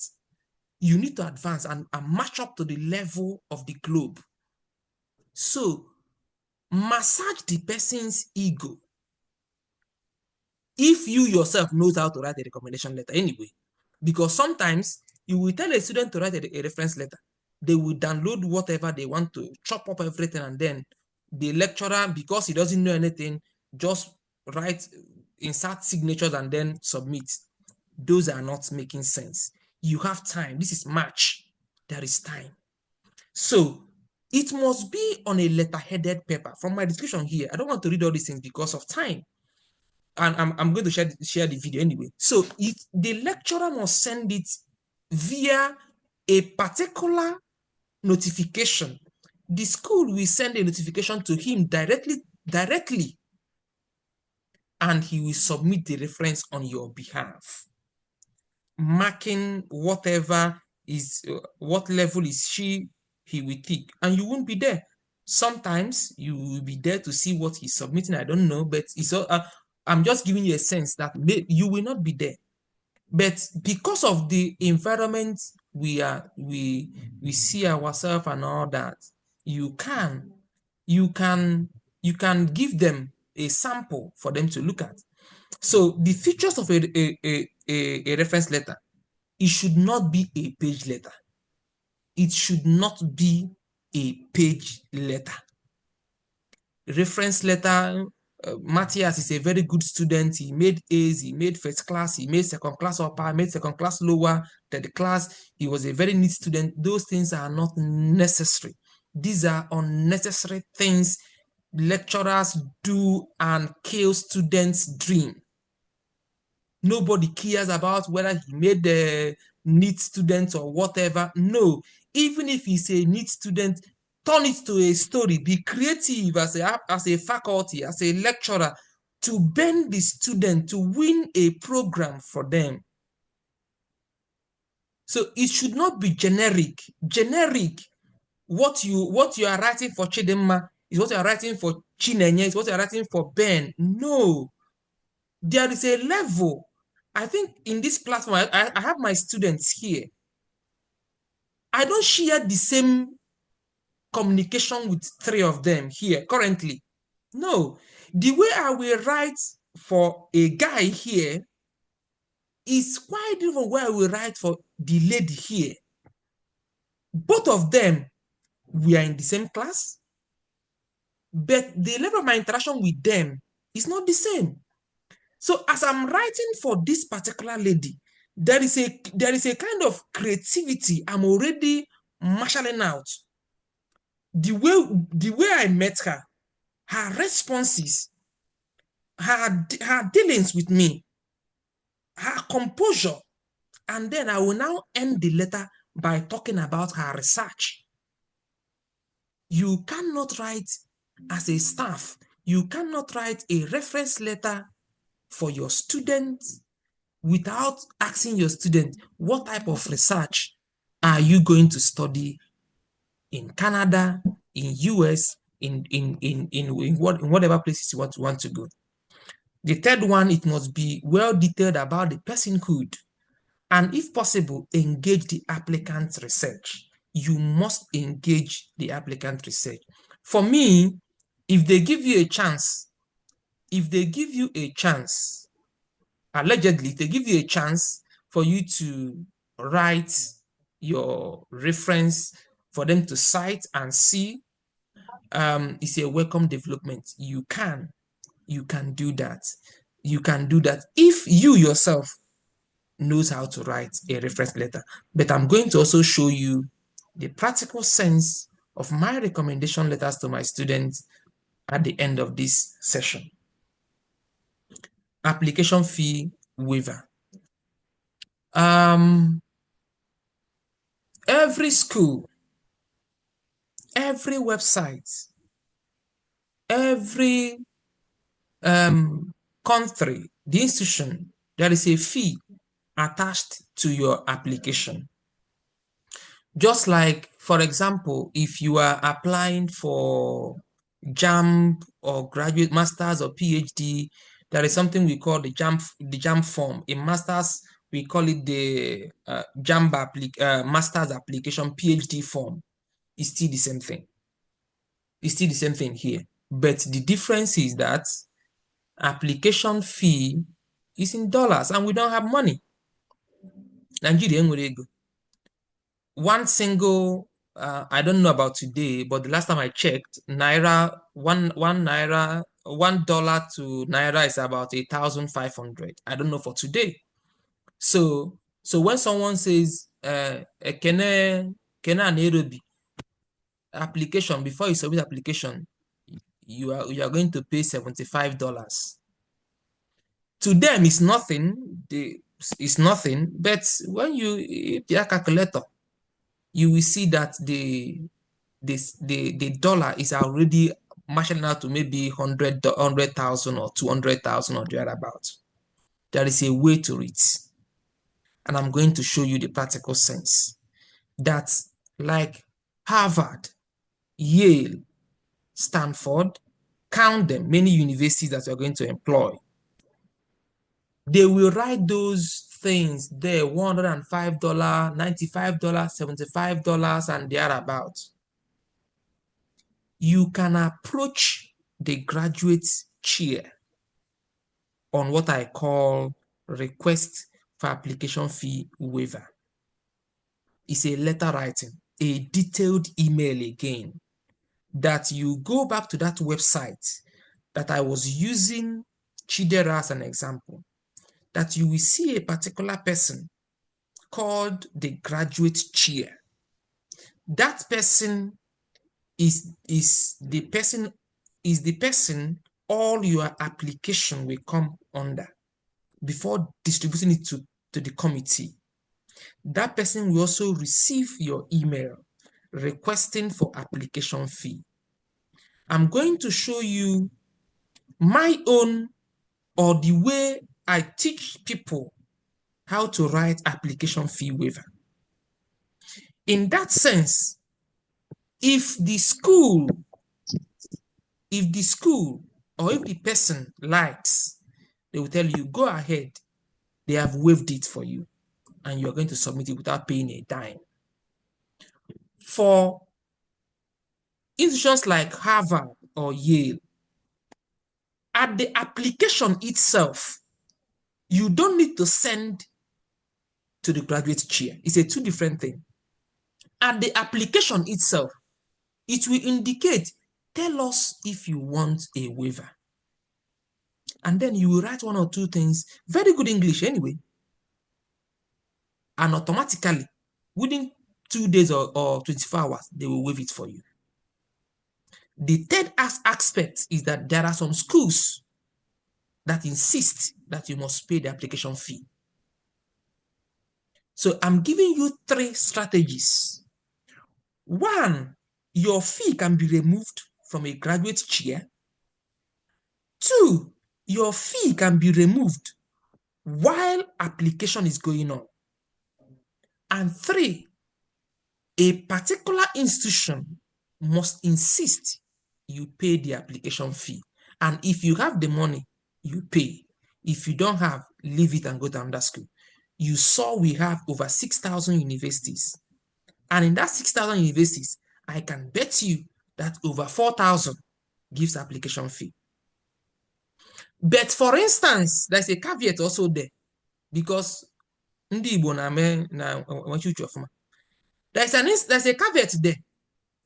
For instance, if Chidera sees someone in maybe NYU, New York University, and wants to work with that person, but unfortunately, New York University doesn't provide the room for application fee waiver, I am of the view that if Chidera is convinced, he should pay for that fee.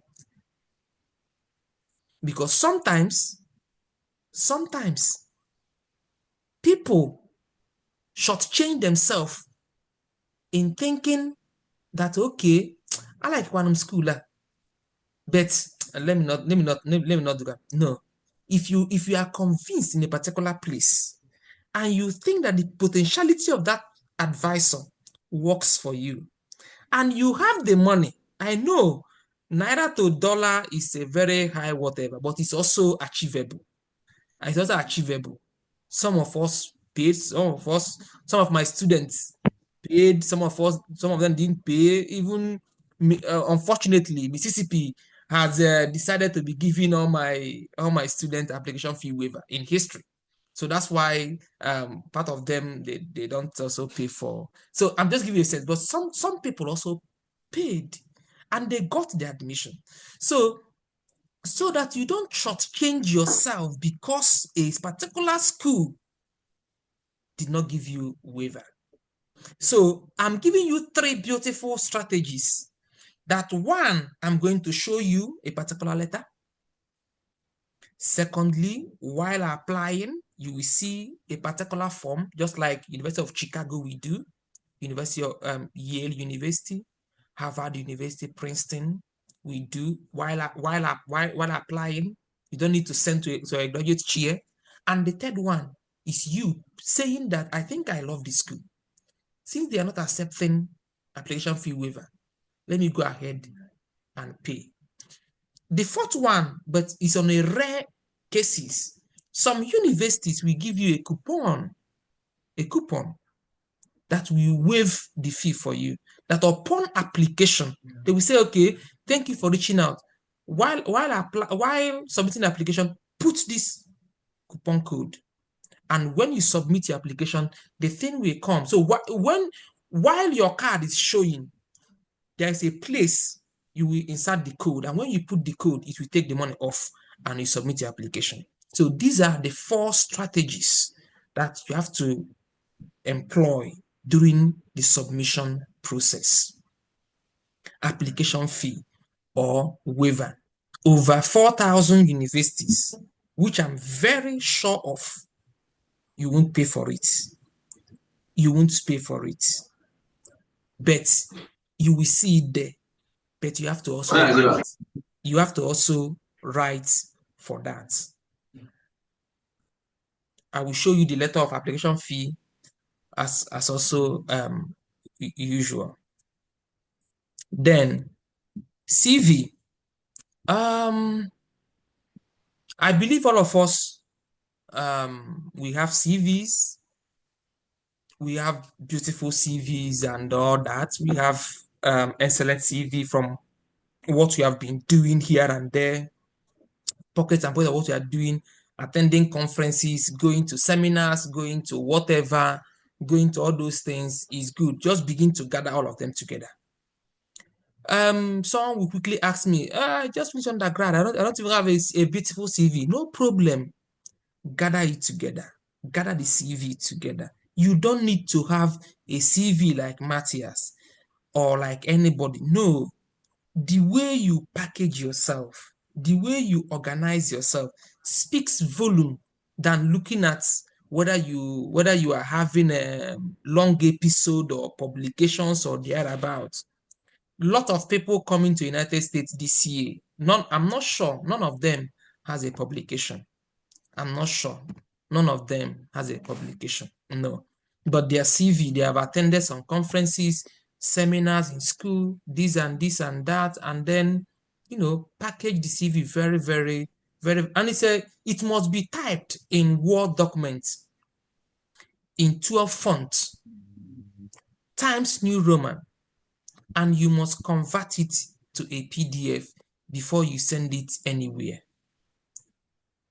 Please note this: Word documents, 12 fonts, Times New Roman, convert it to PDF before sending it out. If you send it as a Word, you won't get the admission, because they will assume you are tempting them to add something to your CV.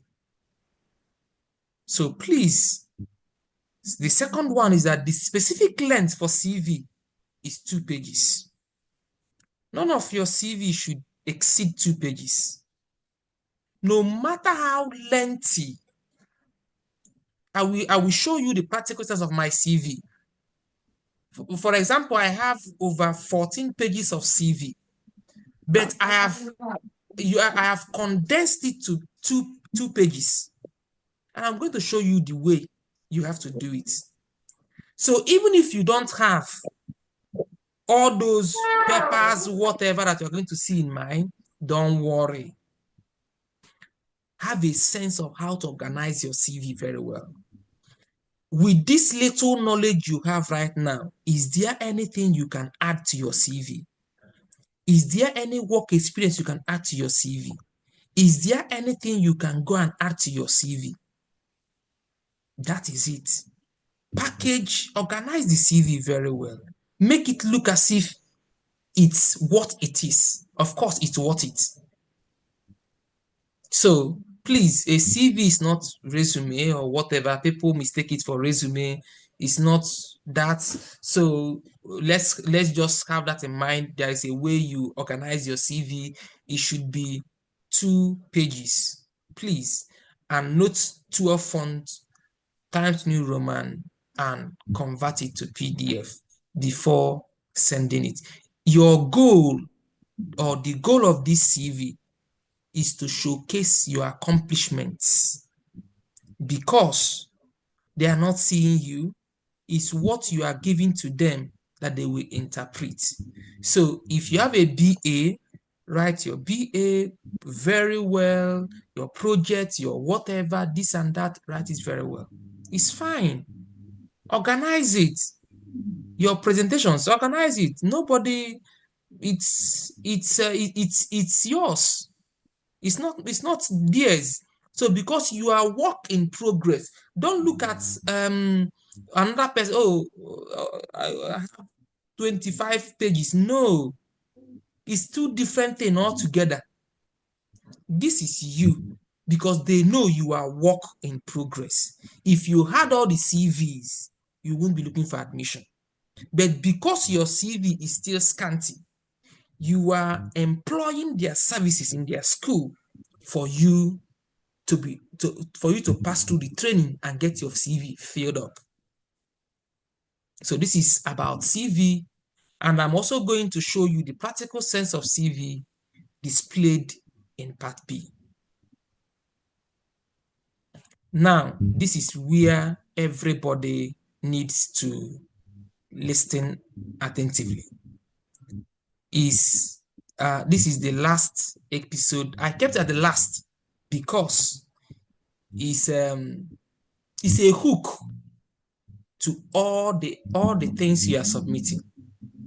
If you don't get the 9th thing very right, no matter how beautiful your application looks, no matter how many Zoom you will conduct with the faculty, no matter how many text messages you send to me and I will respond to you, if you don't get this SOP right, you will not get admission. That is it.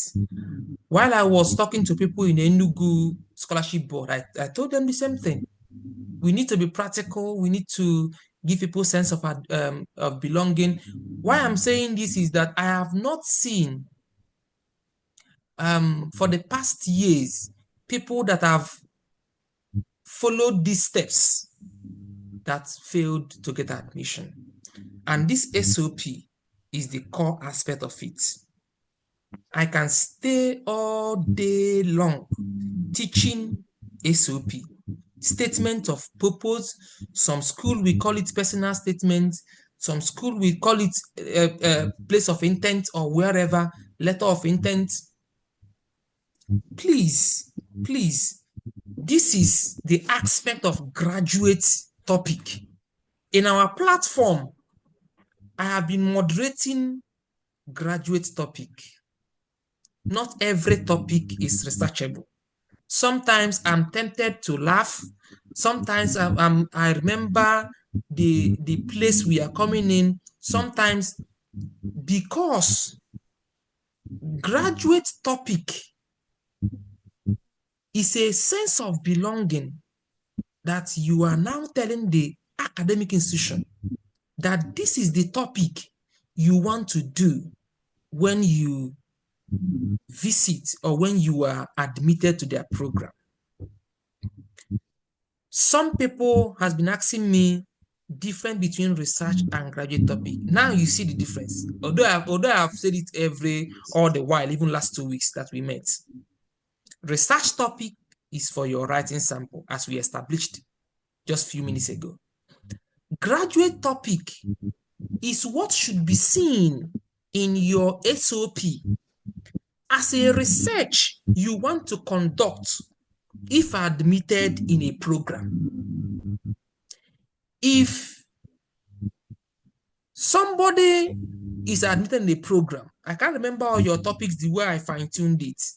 But for example, I know that Precious is trying to do something on security in Southeast, on social work. So she's trying to do something on homicides. Yes, very beautiful. And as you saw how I reshaped the topic, she brought in the concept. I said, "Oh my God, that looks very good." My duty, I could have left her to submit the one she wants to submit. No, but it's my duty to tweak the topic a little bit. Not only to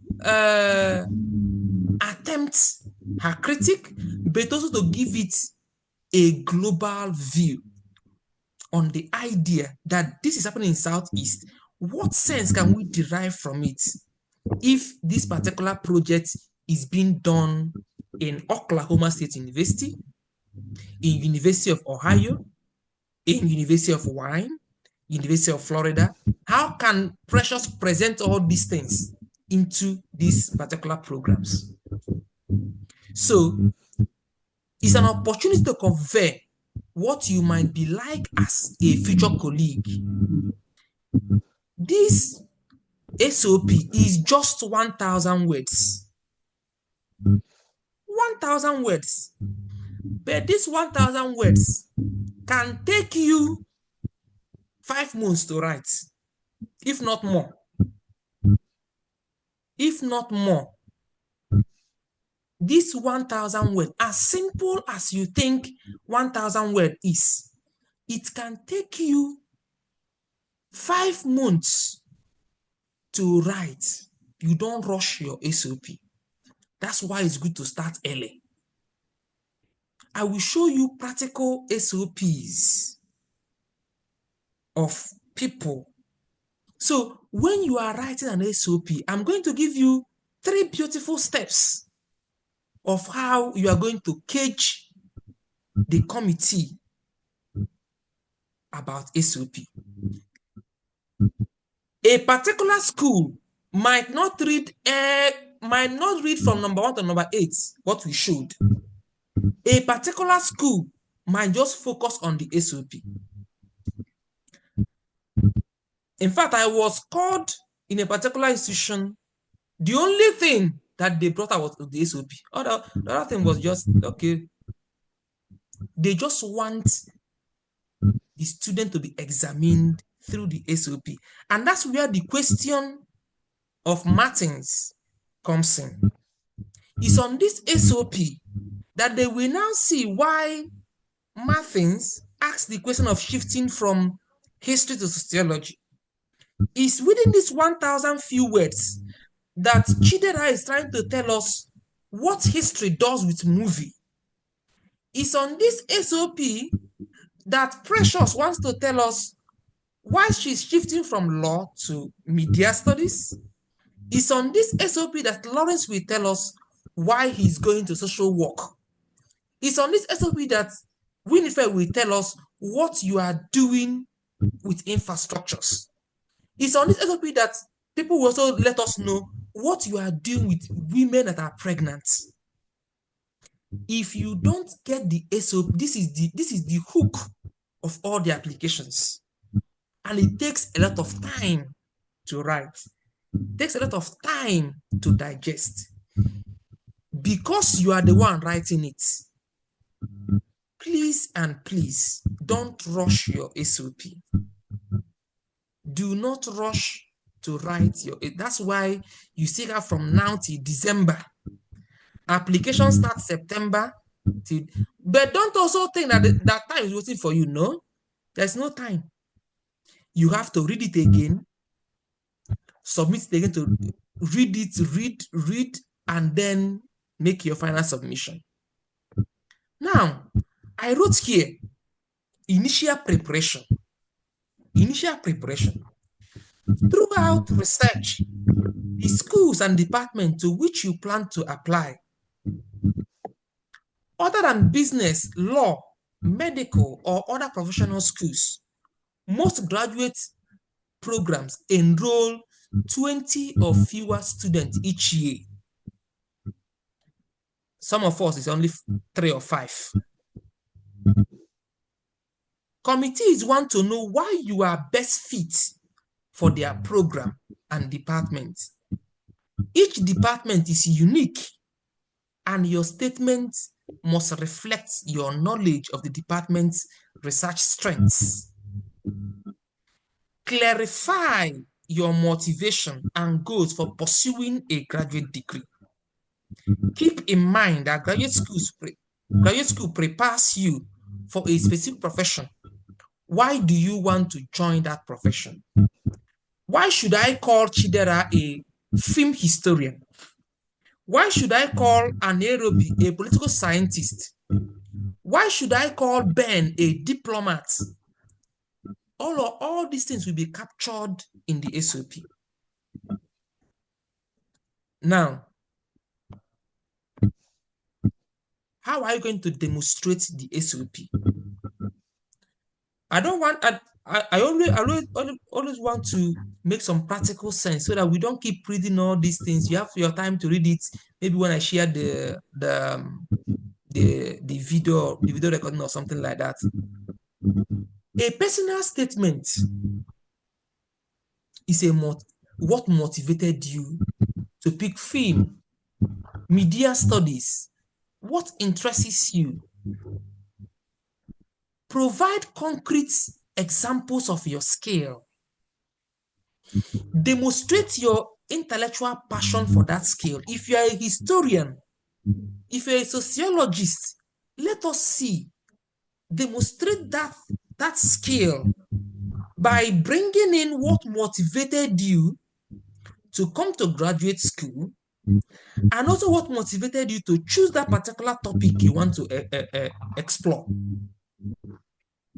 Show that you are familiar with the procedure and expectations. What expectations are we expecting from you if you want to apply to University of Cincinnati or University of California? What are those things that you will have to say that you know about your professional training? What motivated you? What are the key paragraphs?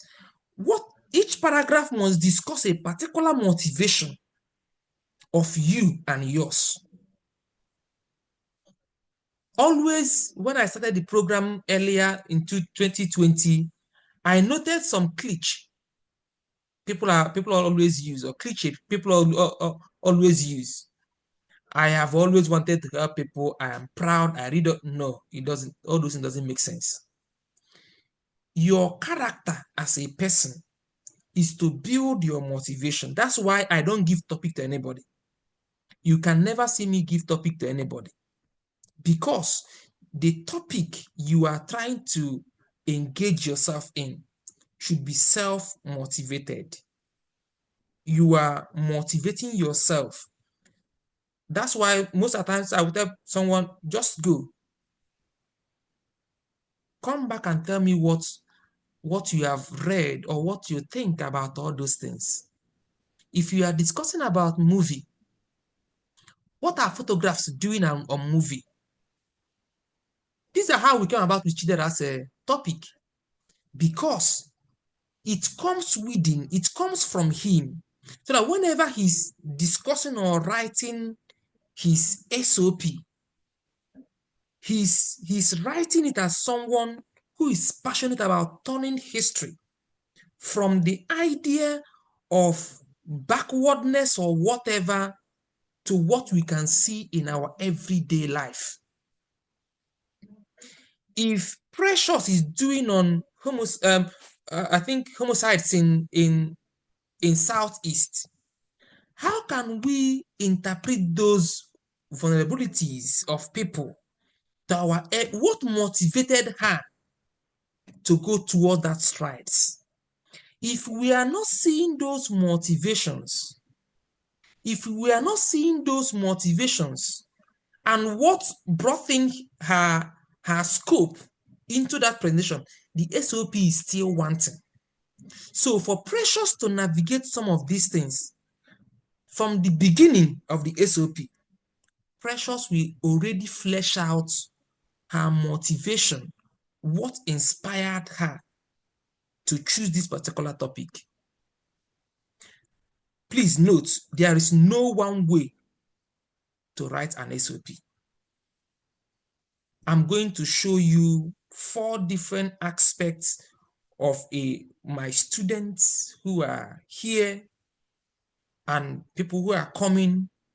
You will see that the SOPs are very different but unique. All the things I'm saying here, all of them are captured in that SOP, but it's not the same. And one of the things I always do, because of this copy and paste issue that people are embarrassing themselves in trying to spoil academia or all those things, what I always do is that whenever any of my students gets admission, I will synchronize their SOP in the global space, so that whenever someone tries to use any sentence from there, it will be called plagiarism. Even the one I'm showing you, it was from my students. They are already in the United States. Some of them are coming here, but I, as an obligation and as an academy, I always upload their SOP. Immediately they win scholarship, I always upload their SOP to the world space, so that wherever you see it or wherever any person submits that SOP, automatically the person will be rejected from admission. The person automatically loses the admission because I have uploaded it in the world space, so that it will be called a plagiarized paper immediately. So that you write your SOP based on your own ability, your own concepts, the way it comes naturally from you, and that's how you just win the SOP and you go. These are the 3 key ways to write excellent SOP. 1, why you are interested in graduate program. 1,000 words. I'm going to break it in parts for you. The first thing, anywhere you want to locate this number 1, it can be located at the last part of the SOP. It can be the first, it can be the last. There is no pattern of writing SOP. I'm going to share the SOP on our platform. Even after this discussion, I'm going to share some of the SOP on the platform. So the first instance, but I'm submitting to you, that's why I'm saying it offhand. Please read the SOP that I'm going to share, internalize it, and then close it and work on your own. Do not write SOP in a day. Do not write it in 1 week. Even if it's a paragraph you are able to write in 2 weeks, it's worth it. Close it and go. When the motivation comes in, you can start again and again. There is no room to rush your application. You have no right to rush your application at all. Why are you interested in graduate school? It's a question. Even though this is a personal statement, you don't have to tell your life story. But you should give the admissions a sense of what brought you to graduate school. You don't tell a story. I'm connecting this to what Martins asked us here about sociology and history. But there is a kind of thing I will say that will connect my life story. I'm not life story the way I grew up in Onitsha. I hope before this one ends, before I end this, or maybe in 1 week time, I will pull up my own the way I convinced people about how I grew up in Onitsha and why Onitsha became a centerpiece for my academic learning. You see the convincing aspect that even if you're not visited Onitsha before, you will note that this young guy really meant business on that. So in as much as you don't tell stories, you should tell us what is your interest or what brings you in to this graduate program. It's a question of specific career goals or passion. You should also give them a sense of what you hope to achieve while you are here. This part of statement is roughly one paragraph. As I said, 1,000 words is not too much, but it requires your creativity. It requires your creativity. Favor is doing something on, if I can remember your research topic, I think novel, I think one particular novel, but I can't remember I'm blanking on the novel right now on what Favor is doing. What do you think motivated her in that particular racism, anti-blackness, suppression on that particular novel? It gives a sense of belonging that she begins to, bend a gap. Let me create something. For some of us who have started reading, let me drop an instance, like Dream Count, Adichie's, you would think it's a COVID novel. No. But yet, she used that COVID novel to bring you to the concept of reading that novel every page to understand if really Chiamaka was suffering from the COVID trauma. But no. So the sense I'm trying to bring here is that as Chidera is trying to be a film historian, he can use a particular line, a particular storyline to draw us in to why he wants to be a historian, not only a historian, but a movie or photographic or film historian. It's just one paragraph. All this will be in a one paragraph. The second one, why are you going to be successful in grad school?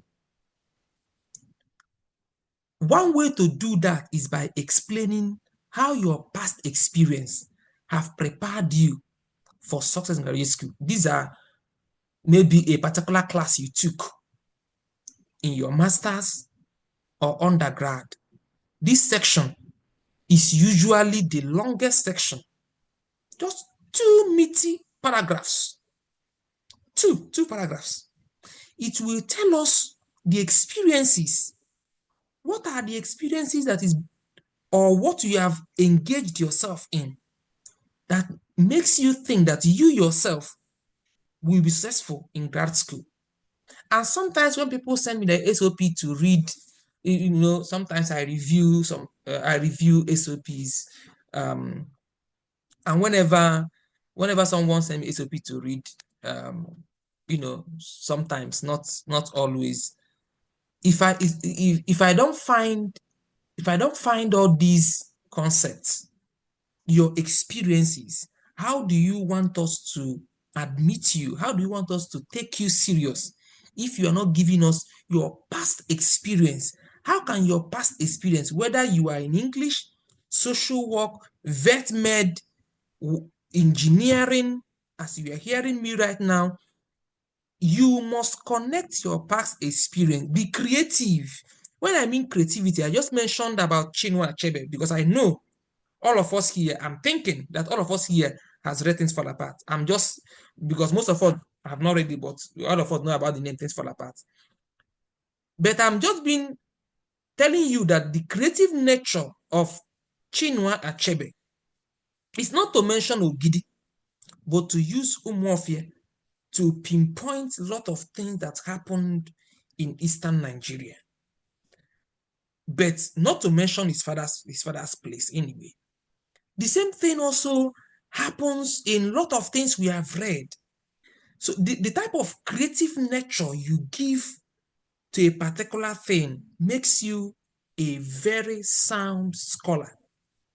That's why when Martins was asking the question about history and sociology, I might not be a sociologist, but when you Google my recently published work, City of Boys, you will be thinking that Matthias is a sociologist. No, I only borrowed their methodology. I'm a historian, and I said, I think I can marry the two together. And I blended the two together and brought out that impressive manuscript published by United Nations. So you can, it's about you creating a sense of belonging, creating a sense that, of course, I have experience in this. And if you give me a chance to be in your program, I can do more than what I had done in Nigeria or in any place you are coming from. So number two is usually too meaty. I wrote it there.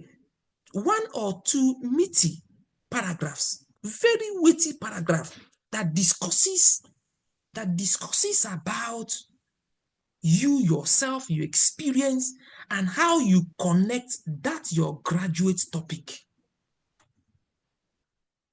If I remember telling Ewa about built environment and peopling the infrastructure, if I'm not seeing those ideas, those concepts, that he's looking beyond water, it will be very difficult. Very difficult. So in these 2 paragraphs, he's giving us a lot of things that we are understanding the poetry, we are understanding the people themselves, we are understanding the location, we are understanding he himself.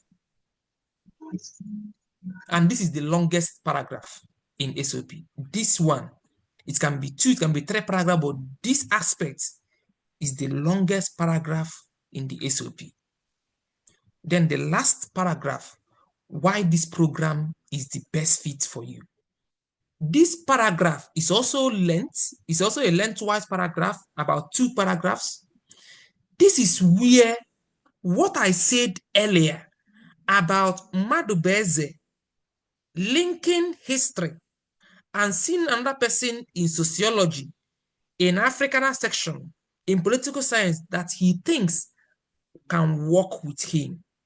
Remember that when I was showing you guys on how to navigate Harvard, I stopped somewhere and I was telling you that Chidera can see someone in African American program, he can see someone in sociology, see someone in social work, that their thoughts aligns with his research. Now, in this paragraph, while Chidera is holding Emmanuel we saw as his potential advisor on his right hand, Chidera is also holding those people at the left-hand side, saying that in Harvard, while I have Emmanuel as my primary advisor, I am also holding 5 to 6 advisors in other institutions, making Harvard a multidisciplinary institution for me as a historian and to navigate all these departments and stand as a graduate student. If Madubeze only centers on history, he will not get the admission.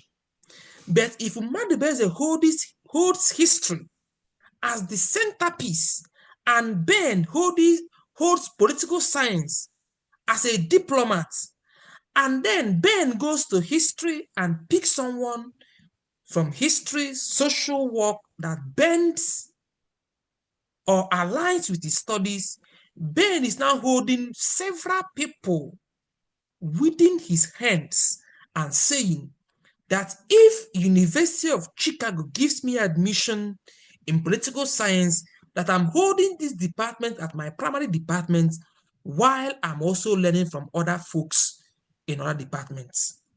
And this paragraph summarize the SOP. You see why it's not something you just rush and write. It's something you take your time. And that's why when someone tells you that I lost admission, I didn't get admission, these are the key things they are missing. And when someone will say, oh, whenever Matthias, they have all these, they are in the US, Canada, these are the things I tell my mentees. These are the things I give to you, so that if you fail, or if someone comes to you and say, I think I lost that, you have the audacity to ask the person, what and what are in the sections of your SOP?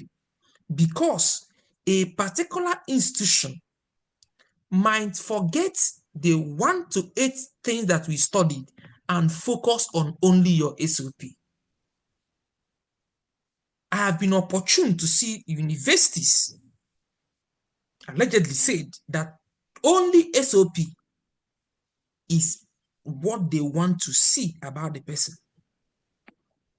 About your whatever you are writing, if you don't get the SOP appropriately right, there is already a question mark in where you are going. And if I'm to leave you with 2 important information, you see, your SOP and writing sample defines you. And that's why when people are saying, why am I stressing myself revisiting topics and all that, I say, well, it's my duty because I love teaching. I love my profession. I know what I'm doing. That's why I take some time. It can be 1 week, it can be 2 weeks.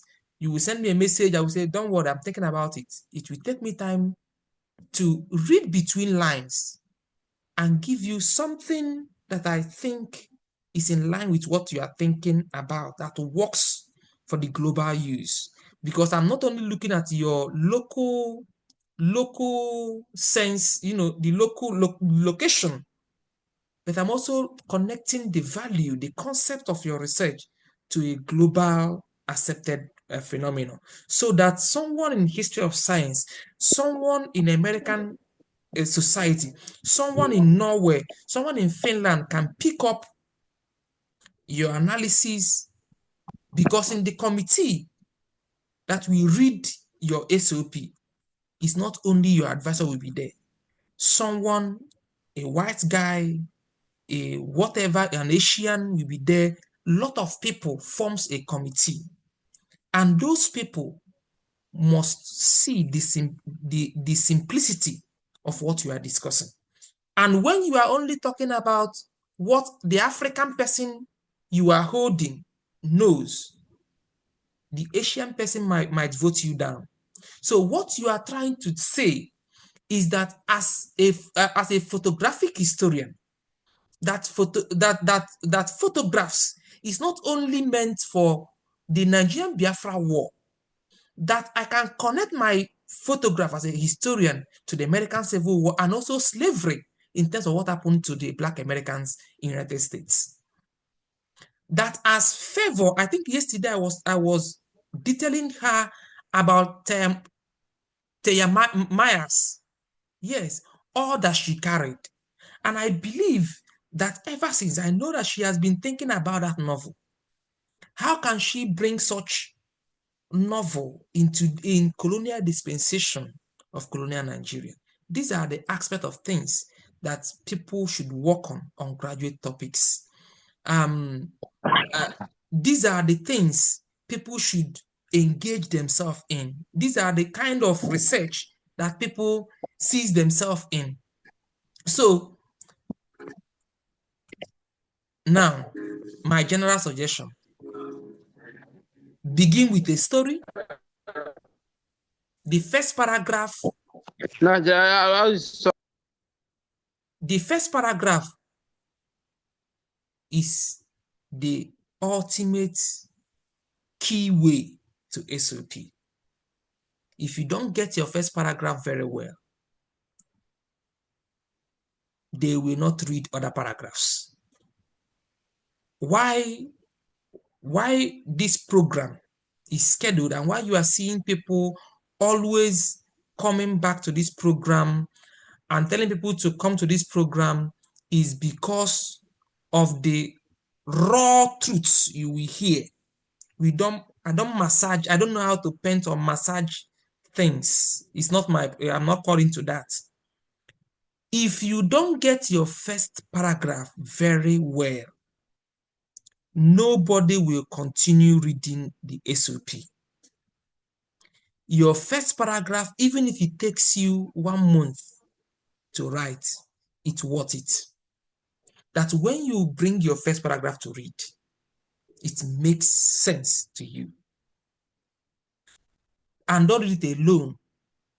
Use the middle section of your essay to focus on your intellectual experience with the field and your goals for your future research. The third one, I conclude with why you would excel in your studies, particularly at the institution to which you are applying. Read your SOP again,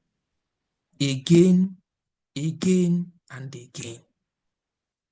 This is the reason we are starting this program in March. I will be on live Monday through Friday, 7 p.m. on the dot. You are with me. If you feel you are comfortable, I will be online. You will have every reason to ask me lots of questions the 1 week. If you want to use that 1 hour to be writing, I also love virtual reading and virtual writing. We can motivate ourselves together. Sometimes you are weak to write, you don't even know what to write or thereabout. Whenever you see someone, the motivation comes in. I'm the person. I love reading. I love writing. I love research. It's what I love doing. So even if you want that 1 week to be not to ask me questions, but you want to be seeing me and be writing and be motivate yourself, I'm here to give you other sense of belonging. So there are the practical aspect of SOPs. I will display it right now and we will think about it together so that you get a sense of these few words, but weighty, 1,000 words, but seems very, very serious about this academic journey or scholarship, because what we are talking about is hundreds and thousands of dollars. Nobody can invest $500,000, $800,000 and give to you without you making a very viable sense. I wish I had took permission from my students that is coming to some universities this year to show you the kind of money that they won in different institutions. One person alone, the endowment for 6 years is $950,000. So you will imagine the kind of thing that person wrote for him to have won that particular money. Another person going to University of Kentucky won $580,000. It's real money. About social media money. It's real money. Yes, I can go on and on and on. Some also that has family. You have a column where it covers your medical insurance, your wife, your child, and all that. In some practical universities, I can mention them on and on and on. But you are not even paying a dime. The school is paying you. Your duty is to come to class, read, submit your assignment, pass your assignment. You must work, because here you must work. At the end of every month, they are giving you your stipend. You are enjoying yourself, but you are going to class and you are working. So are all these things possible? They are very possible and they are very easy. Please don't be deceived. Don't be deceived. All the social media, whatever. that scholarship is very difficult. It's not true. It's difficult, yes, quote and unquote, but it's also fun when you enjoy what you are doing. When the research you are doing, what you are proposing is what you enjoy. And when you submit an application, you are confident, you are still confident that this is going to work out. This is going to work out.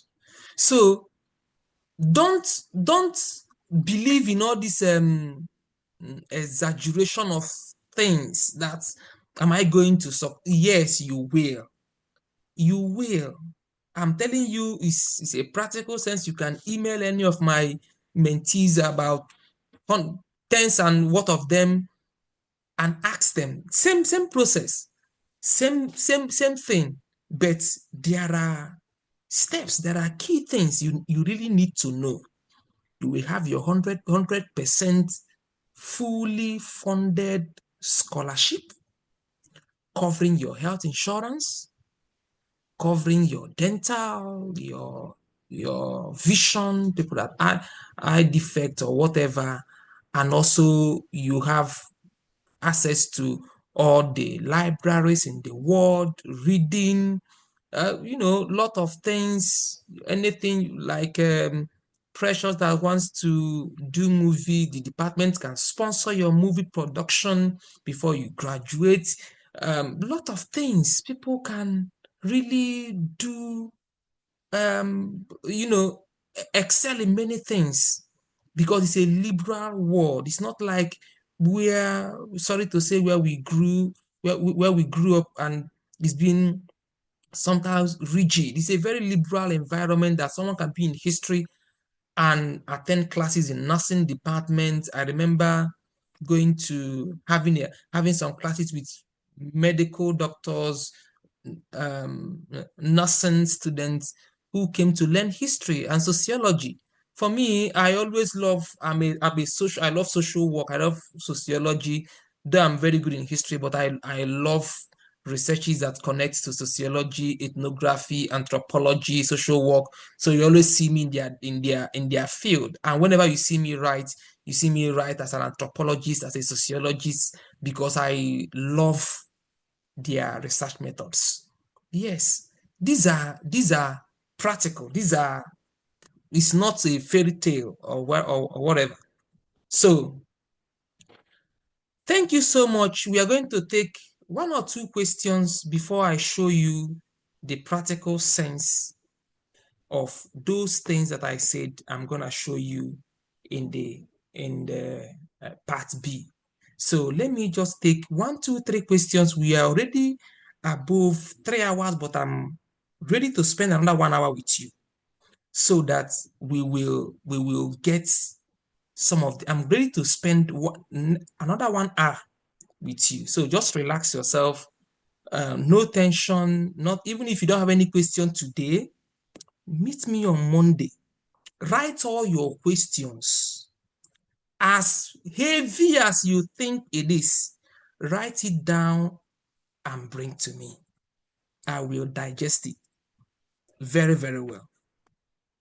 Okay, let me hear from Lawrence. Okay. Good evening, everyone from my end. Yeah. Can you hear me, sir? Sure. Okay. Thank you for the presentation. It has been, it's as if we just keep going and going. Though I had to make a short journey somewhere, and though I was tired, but as you keep explaining, it's as if we should just keep going on and on. That was a very brilliant and informative presentation. But my concern is on the aspect of writing sample.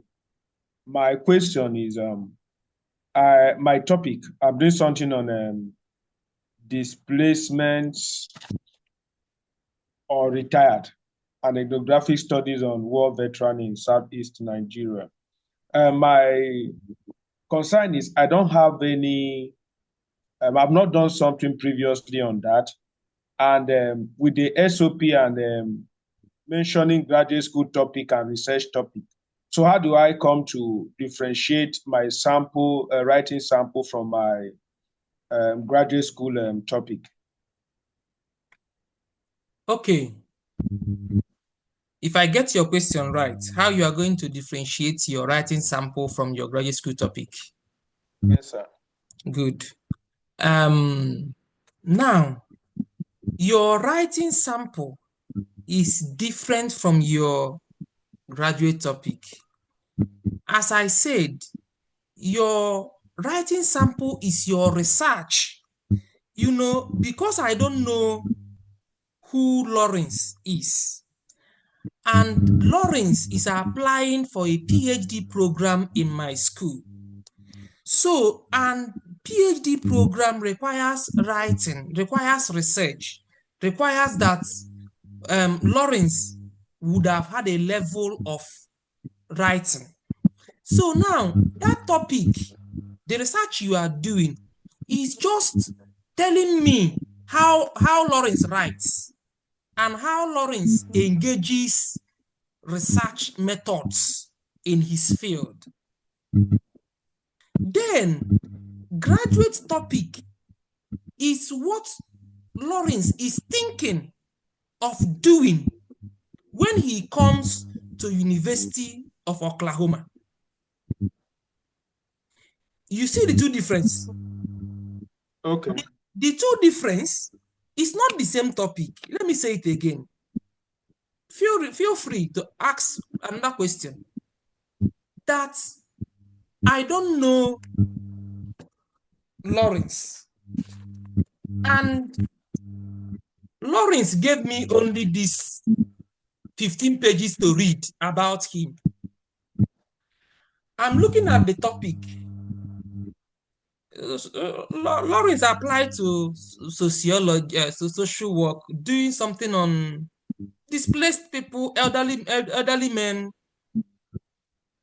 But the topic, I'm just seeing something on another social work topic. My concern in what Lawrence gave to me is to read through. Just I want to read through to know who Lawrence is. I want to understand how Lawrence engages ethnography, because as a social worker, as a sociologist, I believe that Lawrence must have had a level to understand how to navigate sociology and ethnography in his work.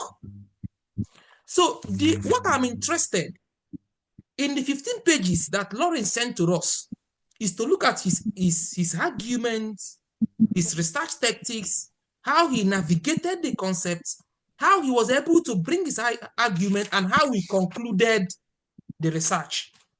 This is what I know about Lawrence. Now, the graduate topic is now telling me that apart from this research, that what Lawrence is thinking of doing when he comes to University of Ohio is this, and I'm seeing it on the SOP.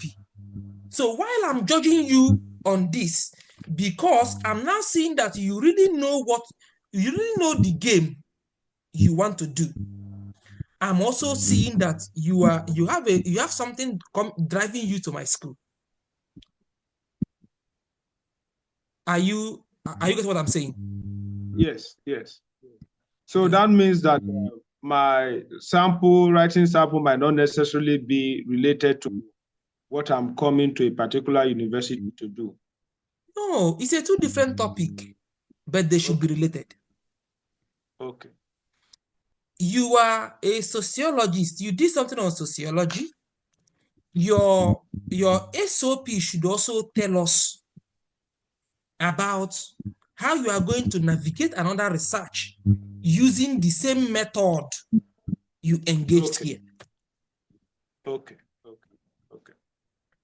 I get okay. it.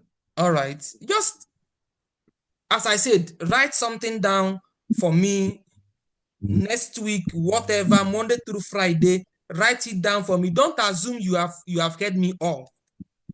Okay. Don't I'm still saying it. Do not assume you have heard me. If you go back this night and you are still wanting to ask a lot of questions, I'm submitting to you with all sense of humility write it and bring to me.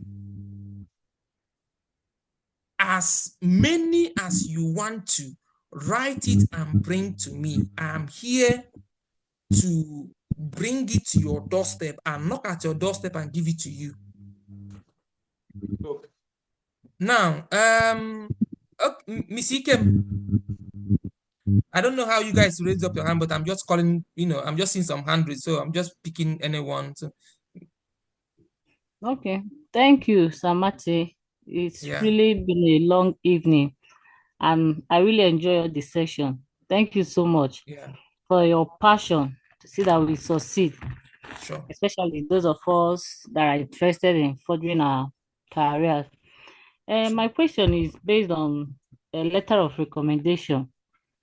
You are talking about it not being too, that it shouldn't be short, and some of the things that should be seen. But sometimes some schools or some people that want you to, or institutions that want you to do a recommendation letter, they're always specific on the particular thing they want you to do. And some may even tell you the number of words for the recommendation letter. And it shouldn't exceed this and that. So most of the time, it limits what you want to write or recommend about the candidate. So in that case, what do you do? Thank you. I have noted that school, one of them is University of Cincinnati, that will always tell you, please don't exceed a page. Now, because you want the student to succeed, quickly change the Word document, convert it to 1 inch. Let it be 1 inch. 1 inch. 1 inch seems that I don't know, the page, that one page will be a little bit longer. It's 1 page anyway, but when you change your Word document to 1 inch, I have recommended some folks to Cincinnati and some schools also that is 1 page. I love to stick on the instruction, but when you don't see any of those things, write up to 3 pages. But if a lecturer wants to submit your recommendation, see something like that.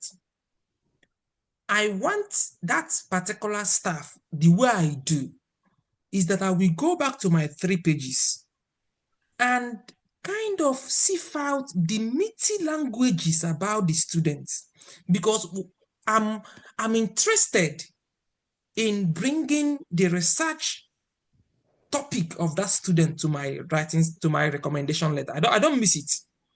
So all I will do is to condense that my 3 pages. Maybe I will use a particular 3 sentences to ward off 3 paragraphs, because I'm targeting something. I'm targeting to get somewhere. So it's possible that we convert the 4 pages into one page or the word count. Some schools also, like I'm blanking on that school. I think in the Midwest, always we say 1,500 word counts. It's also possible, but the question is that we, because I'm also among the faculty, we don't have the time to help students, and people can, some of this body gently and all that. But if we understand that recommendation letter is about the staff, not about the students, that's our problem. When people understand that reference is about they themselves, they will submit that reference, editing those 3 pages to suit that 1,500 word count, and also the 1 page. So for me, it's possible we can get the 1 page also having the meaty things we should have.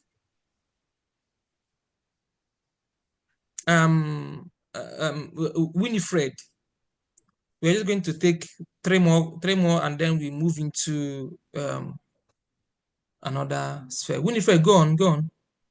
All right, Samati, thank you very much for this platform. Honestly, I've benefited from it. I applied last year, and with this platform, I have come to realize, in fact, I made so many mistakes from most of the applications. Don't worry. So I am grateful for this platform. And I term this the almighty statement of purpose because it's one of those documents that schools are really emphatic about. So there are some schools. I applied to University of Michigan, and they requested for a personal statement and an academic statement of purpose. So when we have such scenarios, is it like a form of repetition, or what's the distinctive features of a personal statement where you are required to write a personal statement and an academic statement of purpose? What are the distinctive features? And then again, in terms of CV,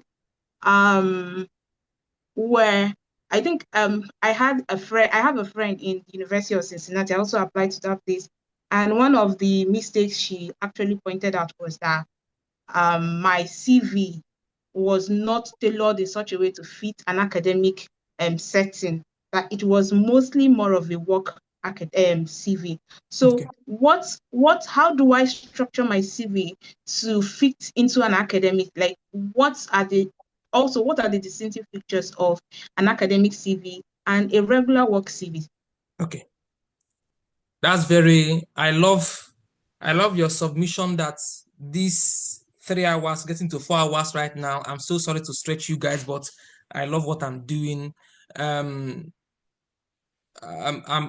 love the way you kind of already marking yourself red on why you failed last year and all that. So that's what I'm saying. There's no magic to all this, and God can help you, but there are things you need to really get.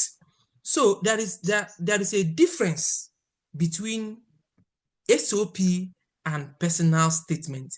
Why I didn't bring it up is I don't want to confuse people, because not all schools. If you remember my first word, I said some schools can call it personal statements, some can call it intent, some can call it SOP. Now, there are few schools I have also noticed that you will submit SOP and they will also ask you for personal statement. Now, when I went to those institutions, I began to ask, what are the difference?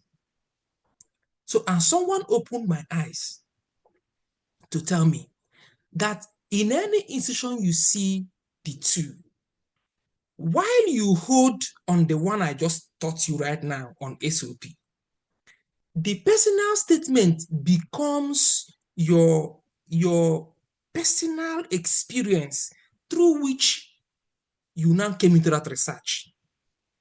For example, I just want to, and that particular personal statement is usually 500 words. Very tricky statement. So, for example, if I'm to write a personal statement, let me use myself as an example. I will start by saying, I was teaching a class, History 311, Nigeria since 1900. And in that class, students were asking questions about this and this and that.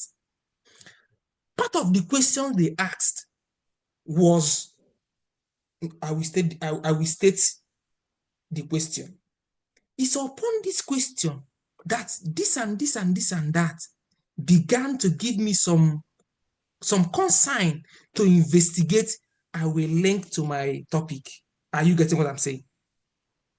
It's a personal submission, that something that your experience made you to think beyond the box of your present self. Someone can say, for example, let me just use a practical person, for example. I love using, I don't know why your name is on my mouth today, Chidera, do you know on photograph. If Chidera is applying to a school that requests SOP and also personal statements, while Chidera will hold the one I just talked now on SOP, how Chidera will connect that photograph to a personal statement of 500 words. Chidera can be creative to create an aspect of Nigeria-Biafra war. I love calling Nigeria-Biafra war, though people say it's Nigerian civil war. For me, I use Nigeria-Biafra war because Biafra was a country.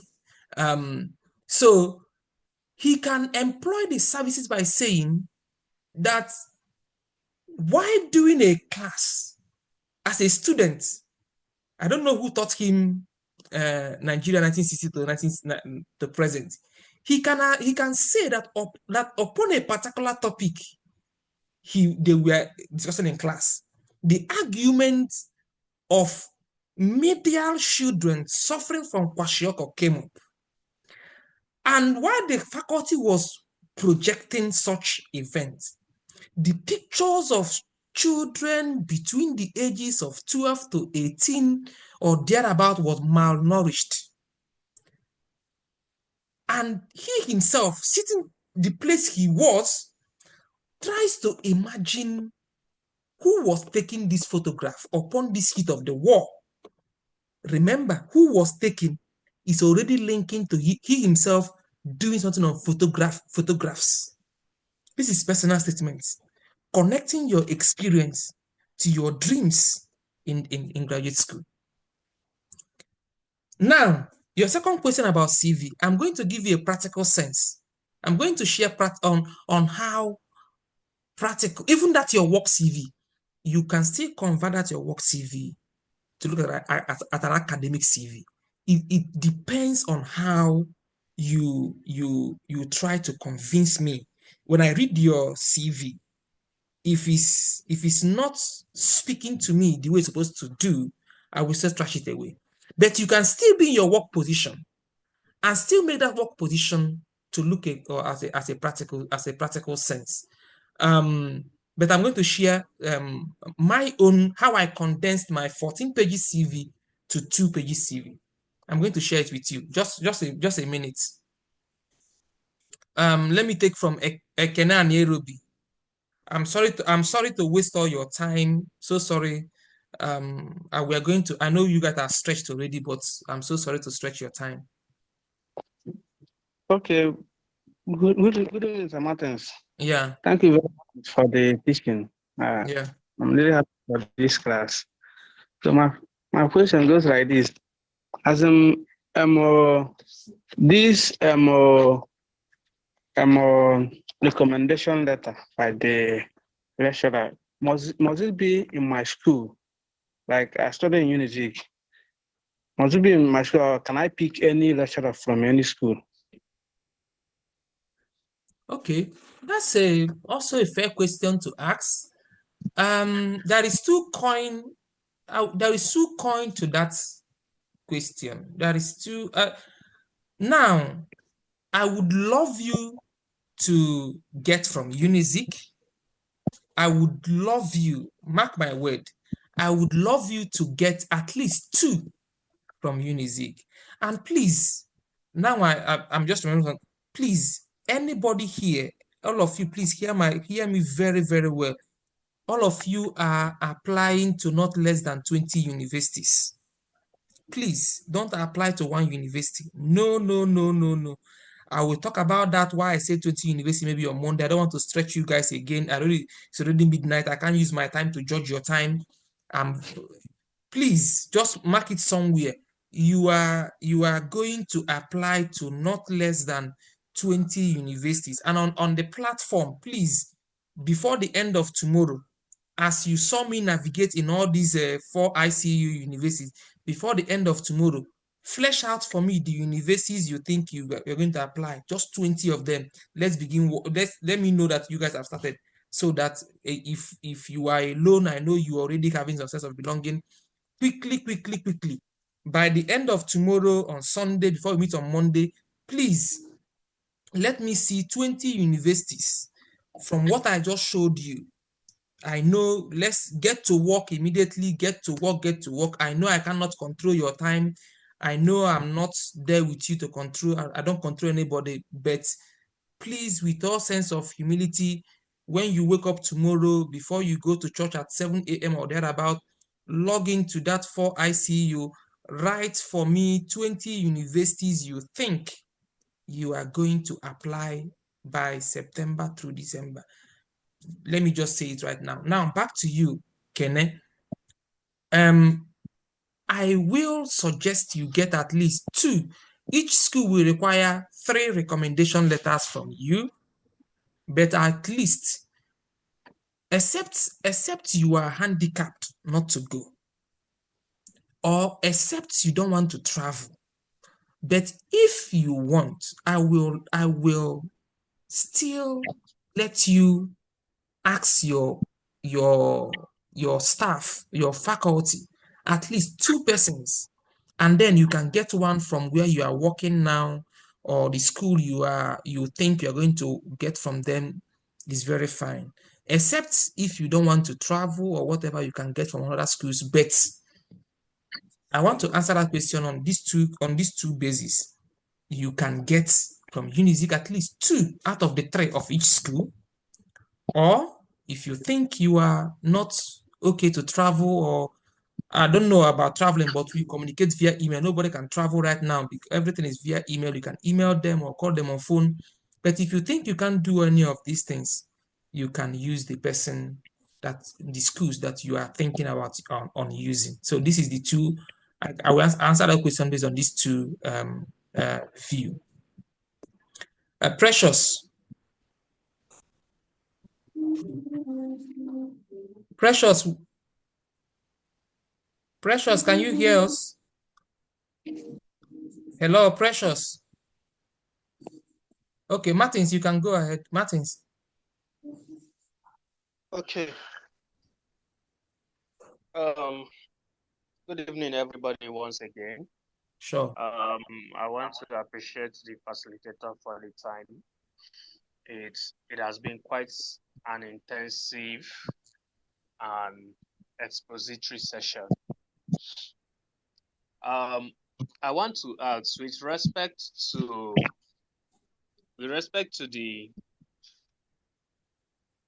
the recommendation letter of recommendation, since you're talking about getting 3 recommendation letters, is it advisable that we use the same set of persons to send to these 20 institutions? That's my first question. Then I would also want to understand the difference between the research topic and the hold on, I'm just trying to the graduate topic. Yes, research topic and graduate topic. I really want to understand the difference between the both of them. Okay. All right. That second question was also the question Lawrence asked, which I buttressed right now, but I'm also going to repeat it again so that I think maybe you didn't hear when he asked the question.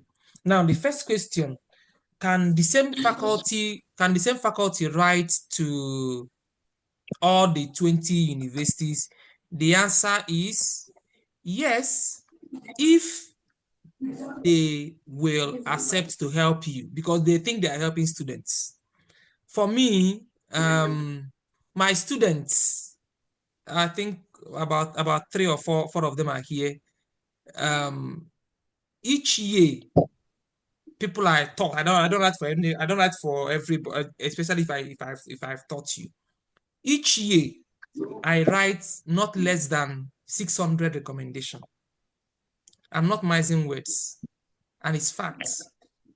I have a folder every year. I have 2024 recommendation, 2023 recommendation.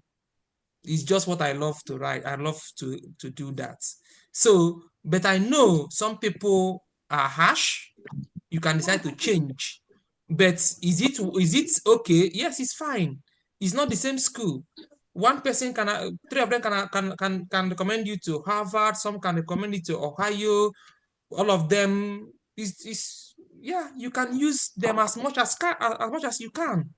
Yes, I believe every of my students uses me for SOP 20, 15 universities, 10 universities.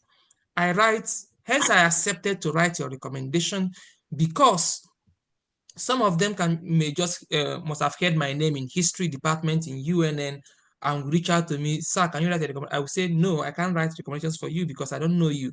I can only write recommendations for those that I know. So I write up to 2015 for each person. 2015 for each person. It's possible. The only answer to that question is if the person you are in contact with will accept to write, will accept to submit all of that to you. But is it possible? Yes, it is. I am doing it. I can do it again and again for my students.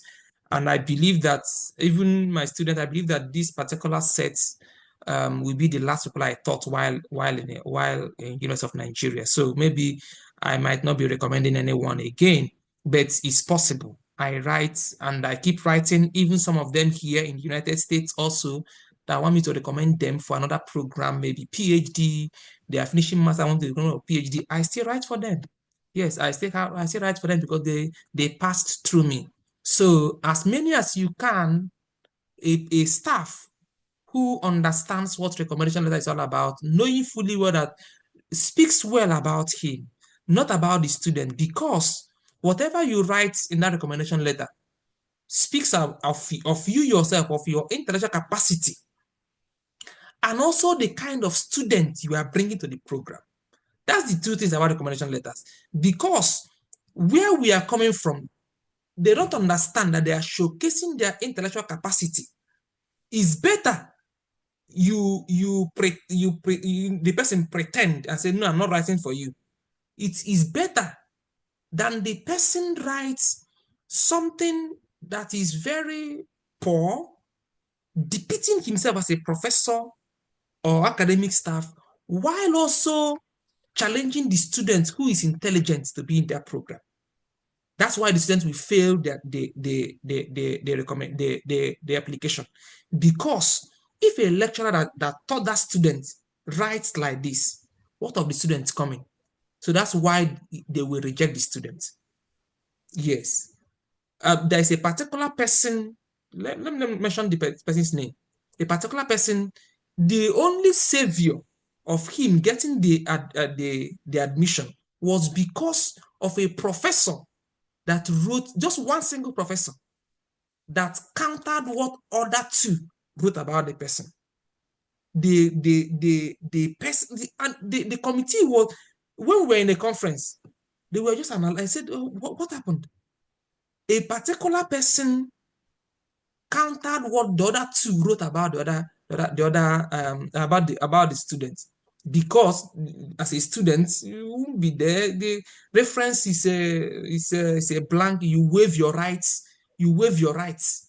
So when you waive your rights, and just hear it from me, you must waive your rights in the recommendation letter. Please do not click that you want to see the recommendation letter. You must waive your rights, because when you are applying, you will see where they will ask you, do you want to waive your rights or you want to see the recommendation letter? If you click yes, that you want to see it, you are going to fail the application, because that question is very tricky. You don't have to see the reference letter written by an external body. What are you looking for? Someone that my second mentor, Professor Obiane, was recommending, went and was clicking yes. Well, she failed all of them. And when I received a call from Prof, then what happened? By the time I logged in, I said, no, she can't get it. She can't get such a she can't, even if Jesus comes down again, she can't get it. Yes, it's a practical sense. So these are the key things. So just to summarize your question, Martins, if you get someone that can write those 20 for you, it's possible. It's not the same school. Anybody can, you can use the same 3 for the whole 20 schools. The last person before we show some please, Zoom. I'm here. Please, Okay. I'm here. I missed my turn, but I'm here now.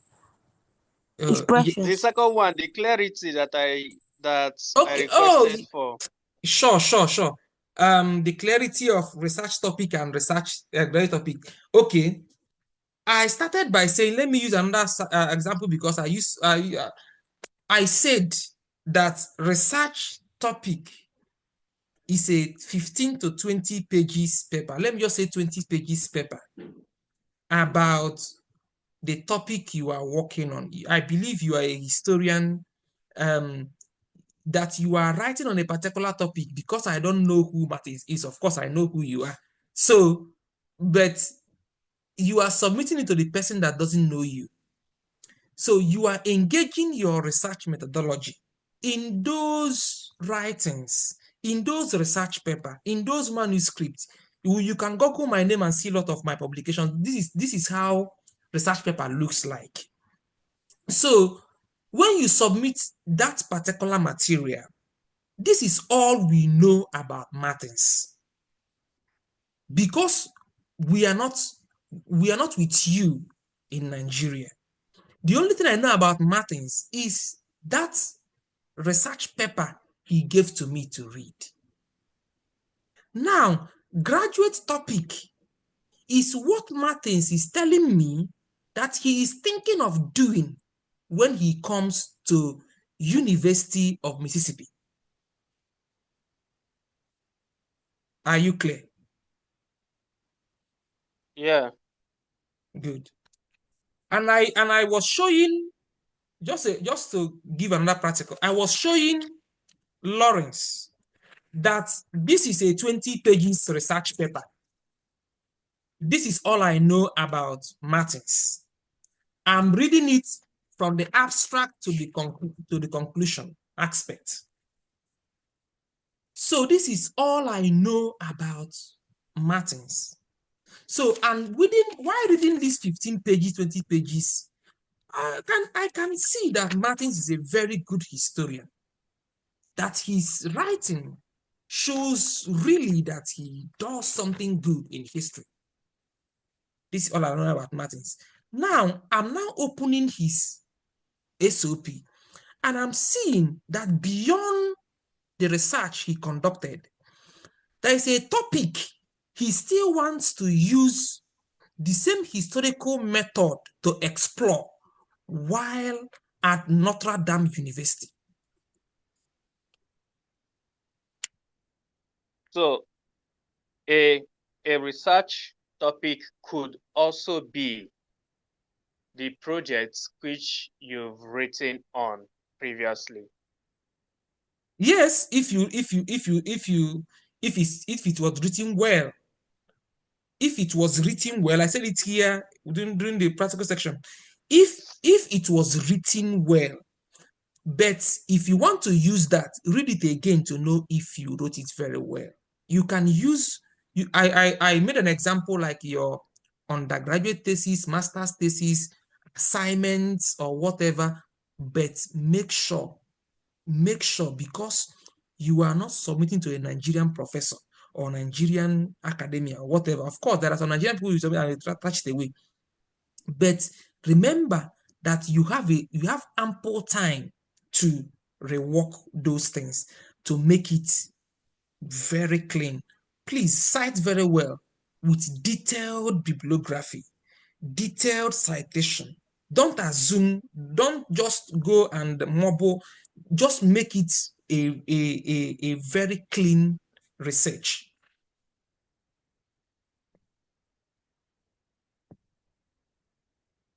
Okay, Precious. That's all right. Okay, thank you. Please, I'm sorry for the other time. My question is, since I'm migrating from law to media studies, the issue of my transcript, hope it will not be a problem that my transcript is a law transcript. No. Okay. No, And no, let me just, okay, just go on. Okay, and the issue of the transcript, we after the law school LLB we did BL. So is it the both transcripts that I need, like for LLB and for BL too? Okay, is that all your questions? Yes, that's my Okay, questions. you're And using also, do we need the GC something like for media studies? Do I need the GC exams? Something exams that you talked about? is it the GRE? GRE, yeah. No. Okay, You don't need so it. clarify me on the transcript. No, the transcript you are going to use is your undergrad. I'm not. The law school is not really applicable. Okay. Yeah, your undergrad tells us all the courses you did from your first year to fifth year. Okay. Yeah, that's what you are trying to do. As I mentioned while I was teaching, you saw I was calling your name and was saying that you can apply to African American program. You heard me say that, right? Yes. Yeah, so note those departments I said you can. Don't limit yourself to media studies. Okay. Yes, because of the topic you are exploring, do not limit yourself to media studies. I'm telling you that African American program is also good for you. Anthropology is also good for you. I don't know how well, but I'm thinking that also communications, it depends on the school anyway, but by the time you navigate through that 4icu.org/us, as I just said, while going through these departments, and I recommend you also look at Boston University. Yes, I have someone also going to Boston University based on media, did theater arts in UNN. So, the idea is that in some of these departments, there are some people who are interested in your work. Okay. Yeah. Both white and black. Okay. I'm so sorry to have stretched all of you in terms of my explanation. Let me just quickly show you one or two things. Let's go. No, just wait.